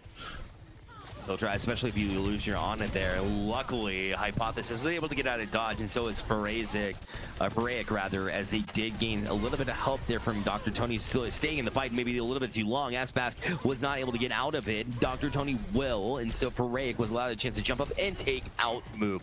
And now Angad was close to dropping, but Angad always finds a way out. I don't understand how they do it. Oh, it's gonna be difficult now that Zapdos has dropped, and now Wolf Girl might be falling out as well. It's very difficult as Aesthetic now in the mix of things, trying to chase down that Sombra. If you're gonna be able to chase down a Sombra or an Ana, you're gonna be able to do that from the blinks of Aesthetic, who is able to get in, get out, get dirty, and now the bot ticking the other way here for Blahaj. Yep, now they are able to reset the checkpoint finally, so they're going to be preventing any Tariff advanced spawns moving forward, and they are going to have a very, very nice ultimate advantage. They have the nano boost as well as the overclock, going in deep, getting 1 kill. Can they convert it to more? We're hoping so. If you're a Blahaj fan club fan, if you will, they still try to dive in, but because a little bit more, there's an overclock lands on it, but Mook and Anhel still holding him off from what could have been absolutely deadly. Still has Bass behind them. They pop it just in time to be able to hold them off, as barely getting out of their lives as Wolf Girl, but it was Mook who was able to do enough of it, and so they were able to nullify a lot of those effects, and suddenly the Tariffs are marching the other way. Man, we really are just witnessing a war of attrition. 2 minutes and 40 seconds remaining on the clock, and I heavily doubt that the Tariffs are going to be able to close this out. This is going to be another 2 minutes of just constant battling, switching the ownership of this payload back and forth, and really just making sure that they're able to maintain the lead, or at least nullify the leads that the Blahaj are able to get. Faraic and Aspas drop down pretty quickly. Dr. Tony follows shortly after, Hypothesis 2. And this is their final march. And Angel, the way that they were able to trust and rely on the rest of their team and have the confidence to dive in that situation was very key, because he dove into 3 or 4 different members of Blahaj and came out with their lives, and very much so, very confident with it in addition to that. So credit, I was going to say credit Angad, but they will fall. Aesthetic in their face. Overclock pool, they're looking to get some more support, but look at the Primal and the rally combination here from Blahaj trying to hold them back. You're right, Chaos, an understatement here, as now Faraic right back into the mix, trying to the Primal, but they will be able to get out thanks to the nano, sorry, not the nano boost, but they were able to rally out rather, as Dr. Tony will be able to get them out of dodge for now for Blahaj, but for how much longer? Looks like they'll be able to hold off. They're going to be able to get up to this point in time. The Meteor is an option here too. They're going to ground pound instead, try to dice them up, but instead they'll catch the tail end of a Zapdos and Angad combination, and Mook comes in from the backside with a couple of their own to finish off Hypothesis at a Spas respectively, and Hell to combine with them, and that's the last direction that you want this bot to be ticking. It's your way whenever you've already got a substantial deficit and with just less than a minute remains here. You know, that's the brutal cycle of push, is once you get this deep into the map, once they have 138 meters under their control, it's going to be a constant back and forth battle as they're trying to just duke it out enough just to even reset the bot, and then they have to win even more on top of it to get new distance. You have to be able to be on it from the get-go. Pulse Bomb is going to land here, but they were not able to get the kill because they were able to rally out of it. Zapdos and Wolfgirl Roller in this last fight should secure it at this point in time. I mean, you only got 20 seconds left. They might be able to march it all the way to the ground pound. In addition to it, oh, guess what? Here we go. Map number 5 we go, but Tariffs will take this one here and march up to their second map win. Man, oh man, where do I even start? That was such a roller coaster of emotions, at least in the first half, right? You saw how Blahaj, they led off the beginning. They had some amazing plays, such as this beautiful triple kill from Aesthetic, but whenever Blahaj were able to take an advantage, that Tariffs were able to pay it back with a little bit of interest and making sure that they were the first ones to really touch that first checkpoint.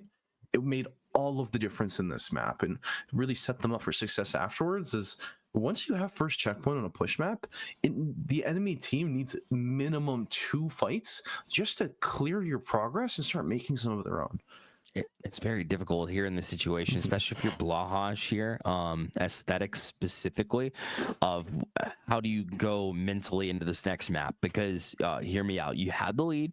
Aesthetics been doing incredible things to find a lot of value on their flanks, a lot of damage that they're able to lay out, you know, when they're able to get to those flanks, but they have to compromise a little bit of positioning in order to get some of that damage. Sure, a tracer in that flank, it matters, but like, at the same time, you have to have some value on the backside. Those 4 that are lined up, you know, Bast, Pharaic, Tony, and Hypothesis, when they're clicking, they look extremely good. But if they're not going to be clicking, it makes it very difficult for you to be able to jump out and trust that the rest of your team's going to be able to hold off some of those pushes, backline pushes. The EMP was deadly from Sombra in a couple of different occasions. If they're not able to hold off and maybe limit some of those issues here, that's going to be extremely difficult. And Sombra is going to be a nuisance because they're not going to be able to ban them again next time. They've already been banned earlier here in this sequence as well. Yeah, I mean, as we're entering map 5 and we're really starting to reach the bottom of the barrel in terms of what these teams can ban, and it's going to be very difficult to really meaningfully make an impact on what the other team wants to play, especially when you're looking at your support bins or your tank bins. You've already knocked out the first, second, third, and even fourth picks by now. So what are you going to do? Are you going to ban are you going to ban Baptiste, even though he hasn't been seeing any playtime this series? I don't really think so. So we're going to see something probably, albeit a little more targeted or a little more direct in terms of, you know, I want to play poke, so I will ban the anti-poke characters, and just hope that that really puts a needle in the enemy team's side and try and prevent them from really countering what you're trying to accomplish, right? And as we head into this next map, I'm sure that, you know, both of these teams, they've exhausted options A, B, and C, right? So I really want to see what sort of fresh new strategies are able to come up with, like on the spot on this next escort map. Yeah, this final escort map, I mean, we can speculate here. And you're right, because you get these like last heroes, and who do you ban? You ban a Tracer? Well, guess what? Both teams have been playing Tracer pretty frequently. Do you ban a Hazard? Hazard can come in handy in both avenues. So it's just, I don't know which direction you go for the bans. As far as escort maps go, also, you know, a situation of what map do you land at? That also plays into what bans we're going to see as well. So it's going to be so difficult to say what bans are going to be. We did lock in a map though. So for all of you waiting, no more wait. You've been patient enough. Circuit Royale will be our escort map to close us out. And this match will be determined at the circuit. Man, you know, we were saying earlier, there's not really much that they can ban that will make an impact on the next map. But then they just plot circuit on the table. Right? Blahaj are willing to go all out. Right? And a really nice fun fact is for those of you that may not have been here at the beginning of the series, is that Widowmaker was banned map 1. So Widowmaker will be available and will be played on this map. And that is a terrifying thought to think of. right?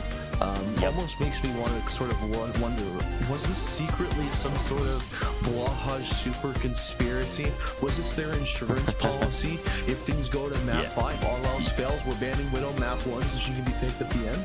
Who knows? Yep, that's exactly right. Let's take a look at our first half of the bans here from Blahaj. Banning Baptiste, like you mentioned, we did see a little bit of playtime and a little bit of damage there done from the Tariffs a little bit earlier, but you're right, there wasn't much of that played. But Zarya, I guess so. Like, I can see it here at Circuits. Like, let's just like get this out and say that's not going to play either. Also, some open-ended play here too. So like a Pharah, an Echo, are those up for play, or just like, nah, we're not gonna, like, it doesn't really matter? What's your thought? Yeah, it could be a nice alternative if both of these teams sort of opt into it. But I feel like a lot of the way that Circuit Royale ends up getting played is that as soon as one team sort of defaults into the double sniper comp, it's very difficult to play other things into it, right? Both of these teams that could walk out of spawn and Pharah or Echo or anything like that and sort of meet each other in the middle, but as soon as one team breaks that silence, then it's sort of all over for that sort of play style. Now, I would be very interested in seeing if there would be any more innovation here. Baptiste being banned, surely, or at least in my opinion, seems to suggest that they're going to run something along the lines of Sigma, where you have a shield, but you really don't want supports or enemy characters that are able to, pelt a lot of damage into it, especially with the window being so powerful, right? Allowing your team to have a very high damage amp. I don't know. I'm sort of grasping for straws here, just thinking of what could be played. Yeah. We're waiting on confirmation for the bans on the other side. I like the Sigma thought, though. I really do, because as a Sigma main myself, just, there's going to be a Widow in that you can literally just dedicate your shield to push that forward to wherever Widow is currently playing and be able to force her down different avenues, especially for Blahaj, who, for example, could play the Sigma and Tracer, where if you force Widow to try to find different sight lines, you might be running her right into a Tracer. So I think that might actually be solid there, if you will. So, but Sigma is going to be banned. So never mind, not gonna have them. Plus the Tracer is gonna come back because there's gonna be no Genji. So aesthetic, I think I know which hero they might pick here. I think I have an idea.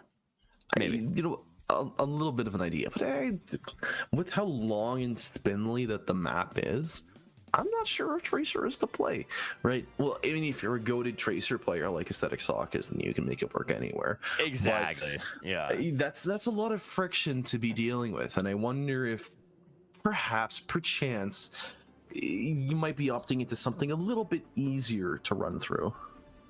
Yeah, it's just a matter of where does that lie? We haven't seen them on anything else. A Cassidy might be a good call here. Double hit scan from this side. The Cass Widowmaker could lay in a ton of damage with the Ramatra to hide behind too with that shield, plus the Ravenous Vortex. If you want to try to escape, you won't be able to. So at least not as quickly, which could come in handy with the Sojourn, whose movement speed they rely on in order to get out of situations. Plus Wrecking Ball, in addition to that, might cause a little bit of chaos. I like the positioning of Blahaj, despite their two hit scan look that we're looking at currently. Both sides here, as to be expected. Yep. Now the Widowmaker Aspas just setting up for that sniper shot. Can he get one off the rip? No, he cannot. But yeah, there it is. There's the Widow mirror. The Cassidy sort of perplexes me a little bit. I'm a little bit confused, but maybe they, saw in their crystal ball that ball would be played and sort of pick that for the hinder and the ability to CC to shut them down. And the Tariffs are making some pretty good headway on the first bit of the map. They're not really going to be forced to they're not really going to face much resistance here from the Blahaj.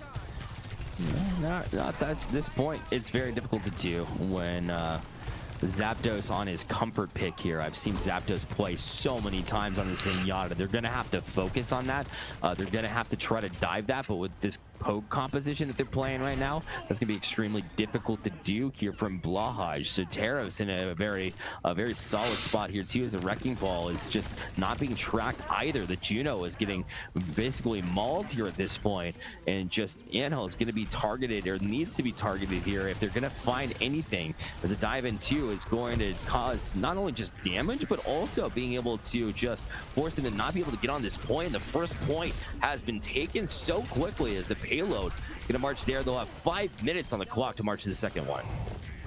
Yeah, Angel just being a bit of a menace in the enemy team's backline, but Blahaj, you're finally able to find their footing. They're able to force them to retreat, but the amount of pressure that this ball has been putting in is undescribable, and also just simply existing behind the team in the second point is just doing so much in of itself. And you do have the mines ready for the next fight. Dr. Tony on Mercy has the Valkyrie ready and available to go, but I don't know if it's going to be that fight winner like the other ults are.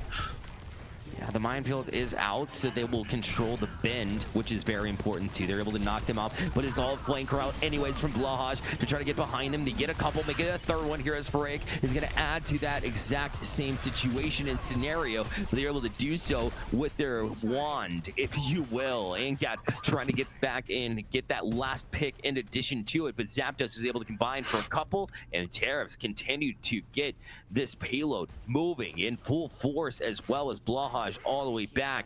Luckily for them, even though there's 4 minutes and still plenty of time for Tariffs to push this next point, this next little bend is going to be very difficult when you have Annihilation, you have Overclock, and you have Deadeye as well to deal with. Yeah, Overclock finds one from Asbast, and it's just a shooting gallery in the back there. Wow. Falls as soon as well as Zenyatta at low HP gets taken out by Hypothesis.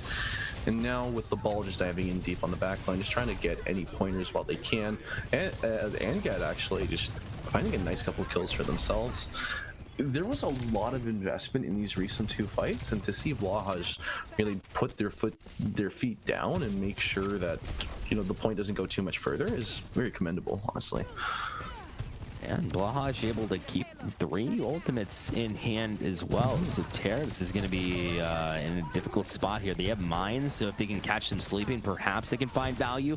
But they get already down before they use any of them. And in fact, they don't need any at all, as Aesthetic and Hypothesis will combine for a couple. That was off the Orbital Ray. Never mind. So the Orbital Ray finding some absolute pure battle front and allowing them to dig in their heels in that last fight for Blahaj. And now the points will be stalled in its tracks, and this is where you can really start to set things up. You see the barrier using the exact right place to be able to give them the high ground and be able to cause even more damage with that Sojourn on the side, and Askvast able to take out Wolf Girl from the side. That was Angad rather on Aesthetic before they could get out of dodge, and now they have the Overclock if they want to utilize it as well. Angel already getting some damage with the mines, as Mook does take out one. Dr. Tony will get the res, but I'm not sure it's the right time to use it, as Anthill and Mook will combine for a couple, and it will be a wrecking ball, pun intended, here for the Tariffs, as they're able to hold off the Blahaj fan club.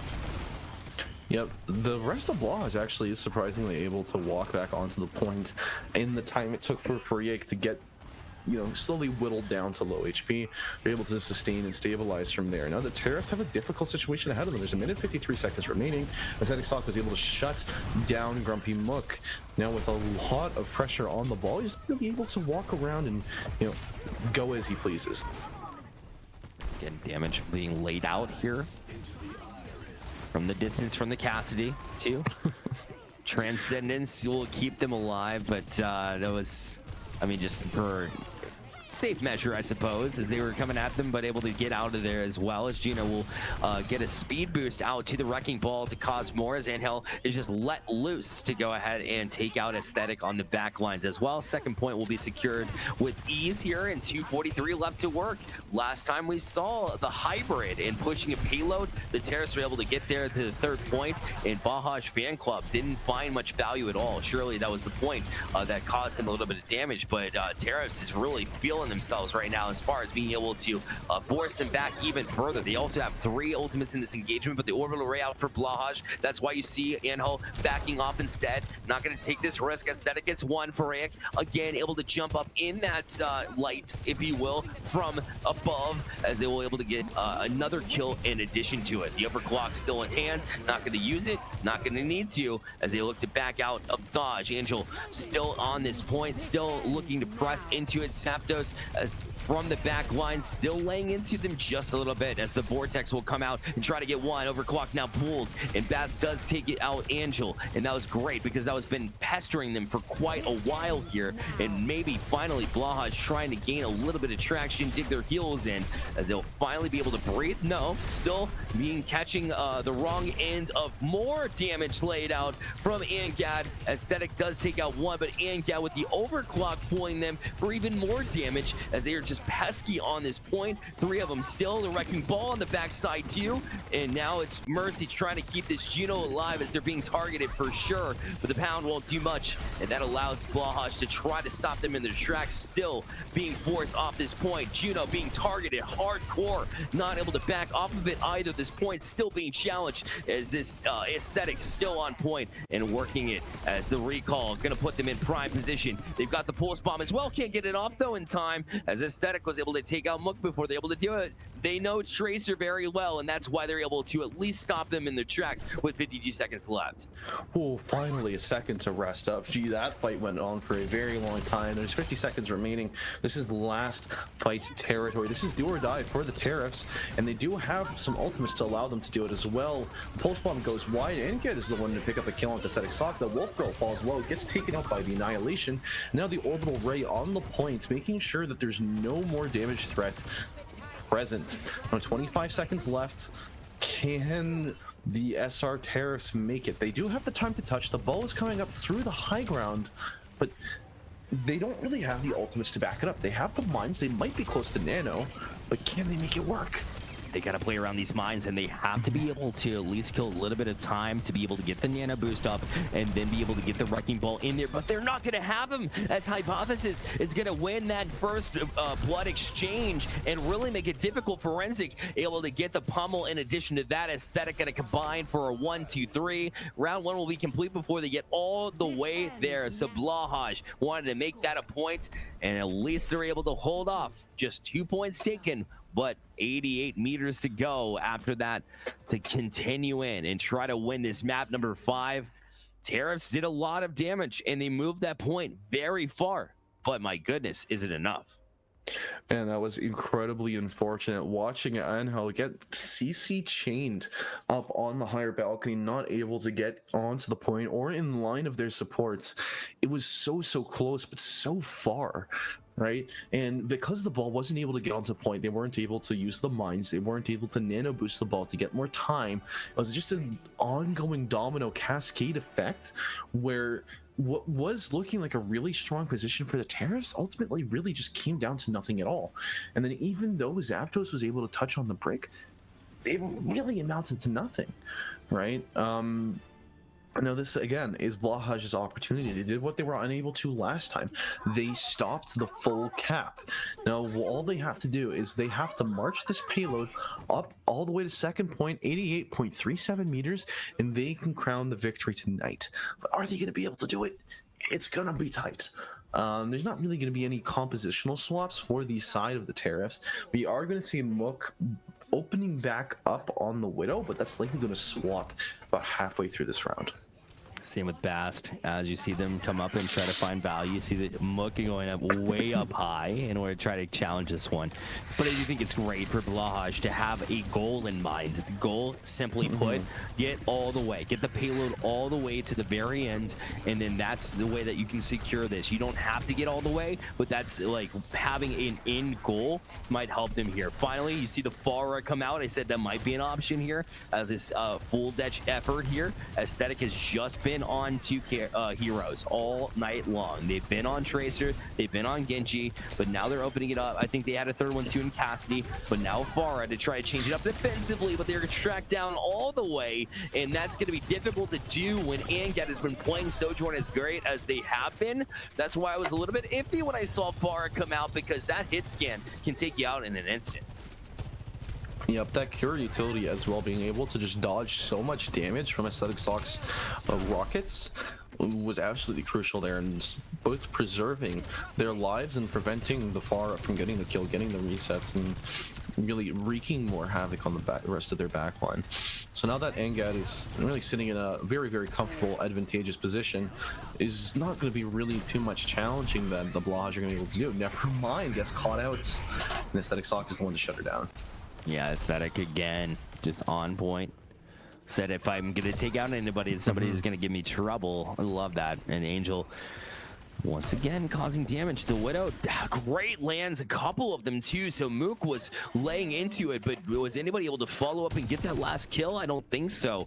As able to get out and get heals. Angel falling though, the tank, the Wrecking Ball down, which means that you can start moving here if you're Blahaj, which is just in time, just what the doctor ordered, because you've got 2 minutes left to try and get this point, and they've got a great angle to do so to get to this one, but they're gonna need one last push around this corner and able to do it. And that's why we're watching and focusing Askbast right now, because if they can lay on the damage, if they can at all, it would be great, but they're finding lots of damage from Angat, the other Sojourn on the other side with the overclock with a couple of picks of their own. Zapdas will follow through with the kill. They are not able to get the point yet. 3.17 meters left, and they just come up short in that fight, and that is huge, because that is a lot of time off the clock as they're able to respawn.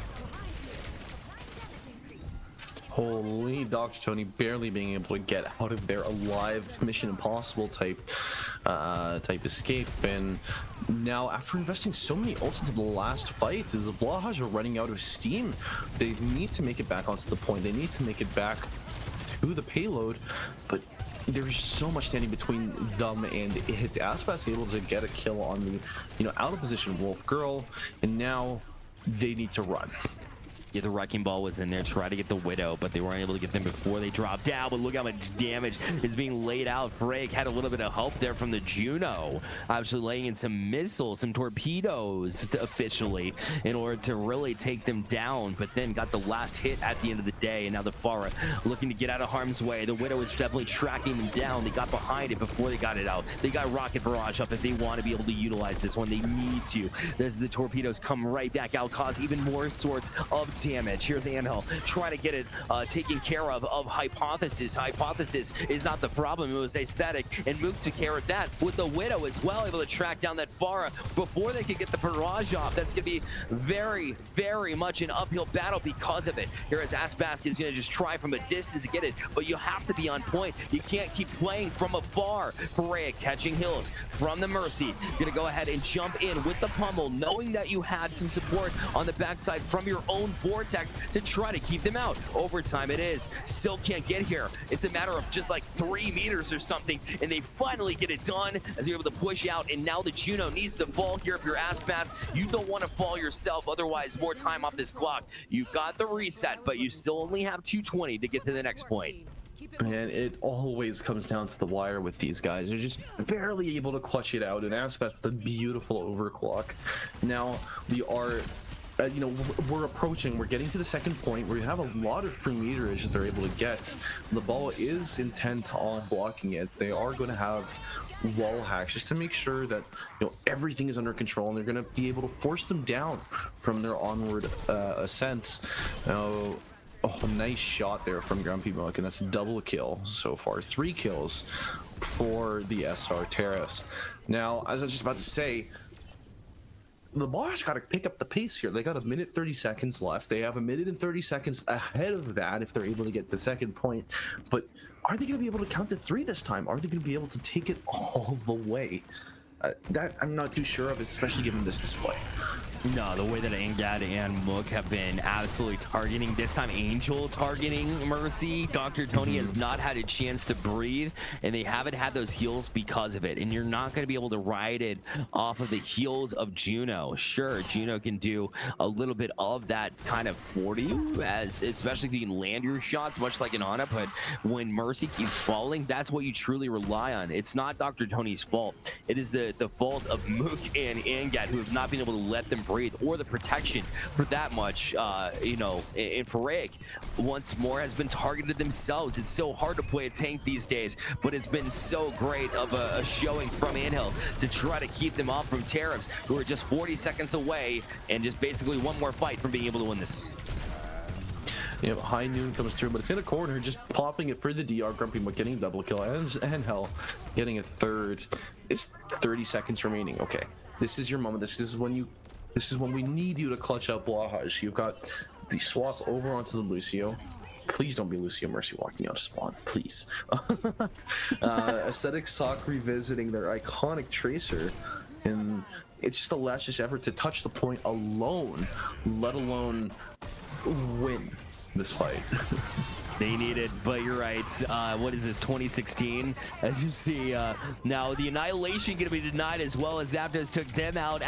Aesthetic going to take out Mook as well. Asbats trying to stay alive, and they will get behind a couple members, but when you have Anhel in your face with a Wrecking Ball and now doing the rest, Aesthetic will fall, so will Hypothesis, and now the overtime dwindling down. Aesthetic trying to just dive in, blink in when they can. They do have a Wrecking Ball on, so right now they'll be able to stall, but for how much longer? Probably not a whole lot. Farake is going to be absolutely mumbled here in a minute. They've got 3 on them, targeted completely, just trying to dive down to kill more time, but really, they're just getting killed themselves. Overtime over. It'll be the Tariffs. SR Tariffs win this best of 5 by the count of 3-2. And massive congratulations to the Tariff here on such a hard-fought victory. And just looking at it, no point during any of these maps was I sure who was going to win or how they were going to do it. And you've seen some amazing plays. You've seen Farake, you've seen Askbast, you've seen Anhel. Everybody has just made clip-worthy moments this entire series, and I'm just still blown away that this is how it ended.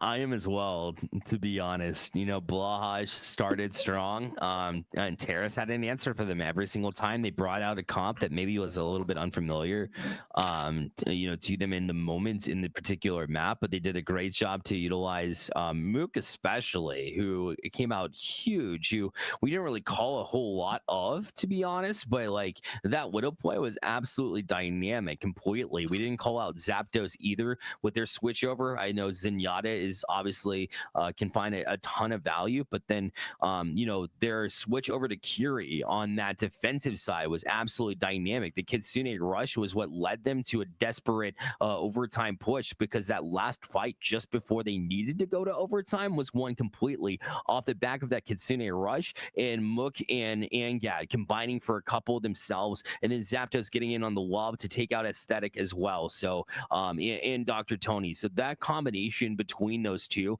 was absolutely spectacular. Their support play was the reason why they were able to carry through in this win in a big way, and Tariffs able to take it, because you're right, Blahaj fan club, I thought they're going to take it after that first map.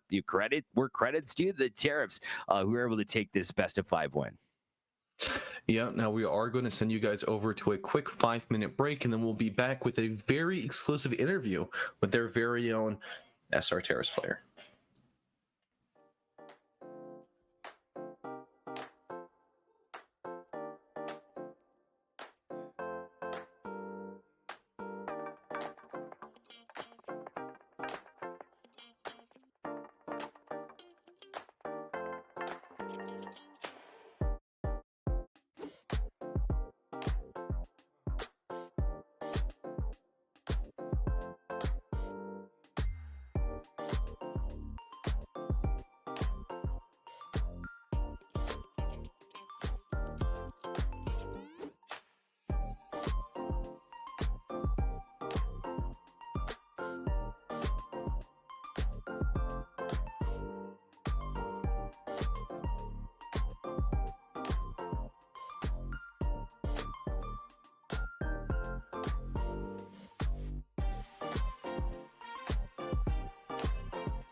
We're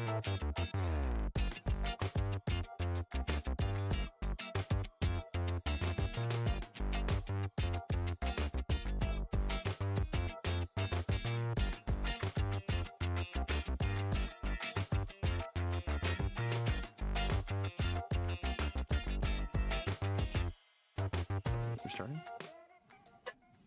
Welcome back to, again, the University of Toronto Intramurals for Overwatch 2. And we have with us Angad, MVP, if you will, for the SR Tariffs. So, Angad, first of all, congratulations. And I wanted to ask you, it took all 5 maps. How you feeling after a grindy game like that? And how you feeling after that big win? Thank you. Honestly, it was close. It was very stressful. It was really nerve-wracking, especially losing the first map and always being down. But I had a really phenomenal team. We had great comms, and we were able to pull through. Awesome. Spaffles, I'll go over to you. Yeah, so I mean, throughout the series, we really saw, all the members of the team really firing on all cylinders there. What was your personal take on how you played in those matches? How do you feel as the breakout DPS player? It was really I felt a lot of pressure, to secure those frags and those picks. I even pulled out the Bastion to see if we could get some momentum out. And first point, it ended up working out a little. So, I'm very happy with the way I performed. And obviously, there are some mistakes I made, but we'll VOD review that and iron those out. No doubt about it. And then we talk about the support from the rest of your team here. I mean, Angel was absolutely phenomenal as a tank that constantly gets targeted. You can say the same with Zapdos as well, who is incredible. Really, just the entirety of your unit. But how great of a statement is it to have a support unit that you can count on, like Zapdos, like Angel, to get in there and do the jobs they need to, so that way you can focus on yours. How important is that? I think it's the most important, if not if not the most important, because with a good backline, it allows me to take those forward positions and be able to play really aggressive and take off angles that I wouldn't be able to otherwise. So I'm very fortunate for the team I was given. No doubt about it. Well, I think last shout outs, I suppose, before we let you go here. Yes, sir. Of course. I want to shout out my amazing team, Perry, Angel, Moog, Zapdos. I couldn't have done it without them, of course. Then I want to shout out my supporters from the Marvel rival side, Ryan, Primus, Smoogetti in the chat, hyping me up. Could not have done it without their support. Fantastic. We really appreciate you being here. And again, congratulations on your big best of 5 win here. Right, thanks for having me, guys. 100% awesome. Again, great night to Intramural UT, of course, University of Toronto Intramurals. And we want to let you know this is sponsored by BMO to help you focus on what's important. BMO is checking and saving accounts, credit cards, and borrowing options specifically designed for students. Plus, get up to 12 months of Domino's Pizza, by the way. Worth $190 in case you're wondering, with BMO's current student offers. So visit bmo.com/students for details and listen. Spaffles, we listen to an incredibly talented student here at U of T, as again, Angad had some great things to say, and Tariffs with the victory here tonight. Yeah, it was just absolutely wonderful to see, and what an outstanding sportsman player. It was really, really wonderful talking with him. When we reflect on that series and we really look at all those moving pieces that really made things work, do you have any particular players? I'm not asking you to name your favorite, but who do you think was the MVP for that series in your opinion? It's tough because Mook had some big moments, and Zapdos certainly held it together like glue. Angad, in addition to that, was making big plays and came up with a lot of picks, and you heard what he had to say. Very humble individual and did a great job. But I think the tank is really first and foremost what mitigated a ton of the damage, and then was able to allow everybody else to go to work by simply being that dangerous individual that everybody had to worry about. So I give my MVP to Angel here on my side for just an incredible usage of that tank role, despite being targeted. Just did an excellent job to stay strong. So that's my vote for an MVP. Very, very excited to hear yours as well.